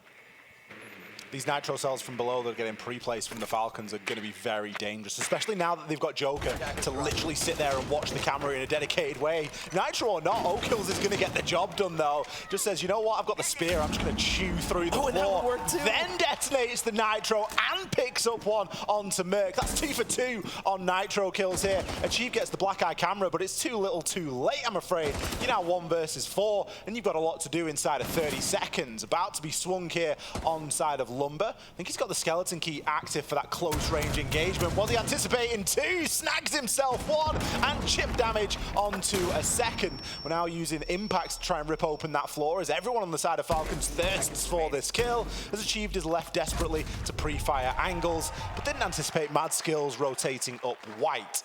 It's once again the Valkyrie cameras saving the day as we saw Achieved realize it just a bit too late. A little bit of an unfortunate moment for TSM. They'd taken that out earlier. We more than likely would not have seen at least one of those Nitro kills go off, potentially the second as well. And obviously would have left TSM in a much more fighting condition to actually make a play for the site. Not going to happen this time though, despite the early kill as we saw from Merc going into their favor. They are not able to follow it through into the depths of the site. Great cam intel coming out there once again. You can see how these Valkyrie cams are helping them out with the soft pings, able to take down those players up on top, still on droning directly through the floorboards. That's going to leave the Falcons in control of the game now as we enter the second half. Only up by 2 rounds though, so this is still very easily winnable for TSM if they can get themselves off to a good start. We've been here before, 4-2 splits, 2-4 splits. Whilst it's a good advantage for the Falcons to have, it's nothing to set your life on. You've still got to fight for every single round here, especially when you're dealing with TSM on the defense, because those little Valkyrie cameras, guess what? TSM have got Valkyrie now, and Achieve's wasted no time picking onto it. They could actually double down with a little bit of info here, bringing Bolo, kind of almost forcing this plant meta, saying, look, if you want to get in and get the plant down, you're going to have to chew through quite a bit. 3 Toxic Babe canisters, we've got the Echo, we've got a C4, we've got plenty of information, we've got a little bit of utility burn in there as well. There's not much more that you would be left wanting out of a defender lineup here for Kafe. All right, so let's see if TSM can indeed find a solid start for themselves with the upstairs hold being in play. You see Mad Skills working himself just up for the rappel right now, not looking to try and get himself into any early fights on the second floor or anything like that. He's got a job to do, in fact, of trying to open up these hatches real quickly, as we did not see a sledge.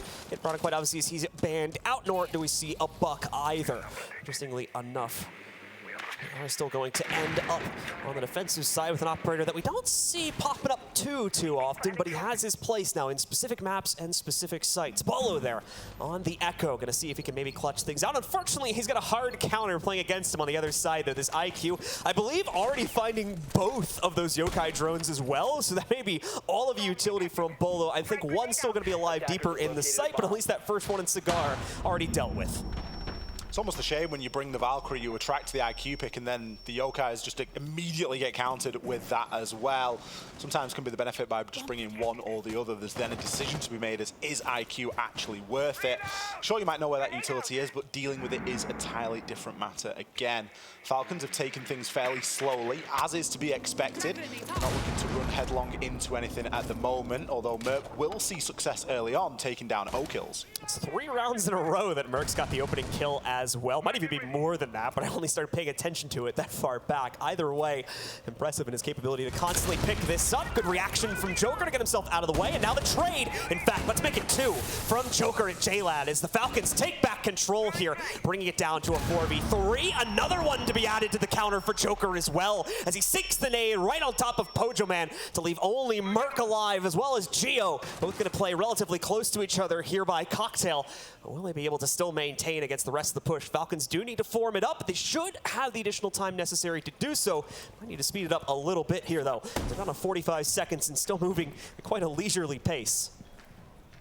I mean, J-Lad's got himself into a reasonable spot. He's on side of Pillar, but he needs a bit of support around him. Merc's going looking here, and he might find something if he goes for a full rotation, depending on the drone utility that's left available, if there are any flank drones up. Merc gets a chance there, doesn't take it, gains a little bit of composure and finds one. Can he grab the second? No, fluffs it on the second. Joker there to collect his third. J-Lad, 2 kills on the round for J-Lad, 3 kills on the round for Joker. Falcons, they advanced that lead by 1. Mark, the only true hope for TSM in that round, picking up 2, including the opening entry, but the rest of the squad just not able to contend against both the utility as well as that entry power coming in from the Falcons. The strength of their attacks continue to shine through, even on sites that traditionally can be quite difficult for the attackers to find that opening blow or two. And now leaves them in pole position here to surge directly forward. There's the score for you. 2 rounds to go. You are going to see the Falcons move forward into the playoff bracket. NA, unfortunately, not be able to send a team forward at that point. It's downstairs now for TSM. The 3rd floor hold does not work out, so let's go to something that hopefully is going to be a little bit easier for us as we instead hold on to the kitchen. I think it was a bold choice to go upstairs straight away for TSM. I don't necessarily think that was, the most well-advised decision. Obviously, hindsight is a wonderful thing to be sat on a desk, being able to say that about. But at least they're going downstairs to mix things up, not looking to really bang their head against the wall that is that top floor site. Instead, changing things up. And they're going to play it in a rather interesting way. They've opened up that freezer hatch. They've got a lot of rotations in and around that back wall as well. They've reinforced off the garage, so obviously you've still got the doorway that you can look to try and take advantage of, but we all know what funneling through a single doorway is like. You're just going to have to use the hard breach in a slightly different location, realistically. It's not too much for Falcons to deal with, but it just gives them something to think about. All right, so another round, another chance for TSM to potentially save their tournament lives. The Falcons quickly going to work to deal with some of these exterior castle barricades, as thankfully we have the IQ with those breaching charges, so that's going to be quite the easy job. In fact, you have just as many as you need to be able to knock out those barricades. Away from that, Joker will be putting his attention over towards the side entrance by the white entry there. He'll be able to move himself in and start to pay attention to if we'll have that horizontal extension from TSM. I don't believe we're actually going to be, yep, correct myself, we do, but regardless, we're not going to be able to see Merc pick up the first kill. It was 3 rounds in a row that he was able to find it for himself, but finally, it's been broken as instead the Falcons will take him down instead to give them the first kill.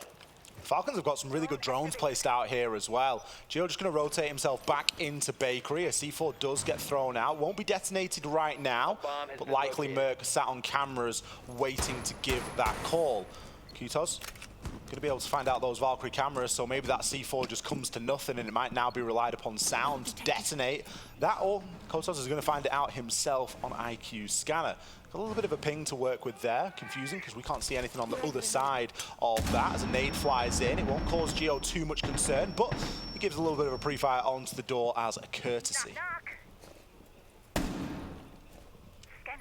See Gio patiently waiting for an opportunity to frag. Doesn't know where that pressure is going to come from. Currently has the correct read in positioning himself against the red take. In fact, 2 players watching out for that as O'Kill sits just on the second to last landing. He's going to be trying to wait himself for a cross from the inside of kitchen, but it's quite sparse on the inside of that site right now, so more than likely not going to be able to be met with it. Gio trying to dodge out that nade, but it leaves him out of position. Thankfully, Pojo Man quick to correct on that for the inside of Kochek. He finds the trade onto Joker and keeps things winnable here for TSM, although they'll still be down a player, but the Falcons starting to get low on time as well. The only thing really that TSM have got going in their favor right now is going to be the time. They don't have a C4, and a 1-for-1 trade isn't really what you want to be looking at here. 3 versus 2 in favor of the Falcons. He's got a yellow ping, but he's not going to use it. He flicks on at the last second, and Pojo Man will fall. Achieved inside of VIP, finds himself 1. Can he pick the second? There's going to be 1 on Whiskey Bar. He had no idea. Falcons, they get themselves another round here and 1 step closer to our semifinals tomorrow. The timing on the hop-in from Kotos is enough to fend off the potential clutch for the last player alive on TSM. And now just 1 round to go for this squad. And they'll be able to push themselves forward into our semifinals. Will they complete the set, or do we have another heroic comeback in the makings for TSM? Looking more likely for the Falcons at this point if we're real about it, but at the same time, we've already seen 1 surprising comeback earlier today. Space Station having that 6-1 lead over Liquid that they were unable to close out upon. They brought it back, and now TSM has to pull off arguably something just as impressive here, bringing 4 rounds in a row for themselves, and that's just to get us to overtime. It's not like TSM are a team that aren't used to the pressure either. They won SI earlier this year. They have seen the most pressure there is to see. They're just being outclassed at every turn. You've only got to take a quick look at the scoreboard to see just how much some of these players are struggling to consistently maintain any sort of positive KD or consistent engagement. I think Merc really, for me, is one of the only ones in this map at least that's been out there on that entry, and he's often found a lot of those entry kills. They've just always not resulted in a round win for TSM, which of course is always a little bit of a problem. TSM looking to mix things up now. Nowhere they've gone so far on the defense has worked for them, so why not try their last hope? Will that be enough of a difference here, or are the Falcons just holding a little bit too much momentum as we move into what could be the final round of play tonight? Seeing how the Falcons will start this one out. A little bit of fire set it against them, but it reveals not just one, but two players from the TSM side of things. Chalet with the perfect engagement on his timing. Knocks out achieved. Knocks out about half of the HP from Pojoman as well. It's a good thing Pojoman keeps himself in this. Obviously, they need this player count now to bring it back, but the record has not been great for TSM, and losing that initial control for a second round in a row is going to cost them heftily if they had any more aggressive plans to try and swing out on this round. A lot of information to be gathered as well on that IQ as we see nades start to come in. Merc going to start to feel that pressure. This is stuck inside of the freezer. A little bit of a stim up there from Joker just to keep his team in good health. Pojo getting rid of that C4 before he inevitably gets sent to the cameras, as he's only one bullet away right now, and with the SMG not in great form to take an extended gunfight here. You do get to this point in the round and start to worry about the timing for the Falcons. They do tend to take their foot off the gas a little bit, but it hasn't done them any harm up to now. Yeah, caution, especially considering the pre-fire damage that's been done from nades and other sources to some of the members on TSM. Certainly gonna be nothing to worry about. Oh, Bolo almost gets unlucky there with the nade positioning and has to go while blind. Ends up getting hit via another one, and he'll be brought down to just under half HP as well. Every single member of TSM has now been peppered to an extent, but you can say that a bit about some of the members of the Falcons as well. Either way, it's gonna be a messy round for both teams to clean it up. Things continuing to look good for the Falcons, but TSM starting to get a bit more adventurous, but at the same time, quickly running out of players with which they can go on that adventure. Down to 2 now. Gio knows he needs to activate now. What a great kill to grab. Catches a second player on the camera too, and suddenly brings TSM back into this round. But the case is down. A misstep from Pojoman as he walks right into Joker's crosshair. And now it's all up to Gio. We've seen this clutch in the past from him, but it's not going to show up today. The Falcons knock out North America and move Meta on into the semifinals here at Gamers8. I don't think that anyone thought that we were going to see this happen here today. We know what a team like TSM is capable of. Our SI winners this year, and they have just been knocked out by the Falcons. What an incredible performance. They really fought hard inside of that best of 3. They were able to be successful inside of map 1, but when map 2 didn't go their way, I think there were a couple of people that started to introduce a shred of doubt. They put all of that to bed over on Kafe. A storming victory over TSM. Commendable attempt from TSM, of course. Remembering the caveat that they were once again playing with a standard. Already was playing with a tryout in this tournament as well. So we knew that things were going to be a little bit shaky for the squad. Obviously didn't have the best of chances as well, with Pojoman having to step in, but they try their best. They take it nearly those full 3 maps and even almost managed to get it to overtime, but is not going to be able to complete the set here. The Falcons close it out in stunning fashion, and as such, we see them move further into the tournament and higher in our prize pool. Big congrats to them, and now we have to talk about just how far can they go here. Will a potential finals showing be on the cards for the Falcons as well? We'll have to wait and see, but that'll do it for the 2 of us for today. We're going to go to a quick break, and we'll be back with more in just a bit.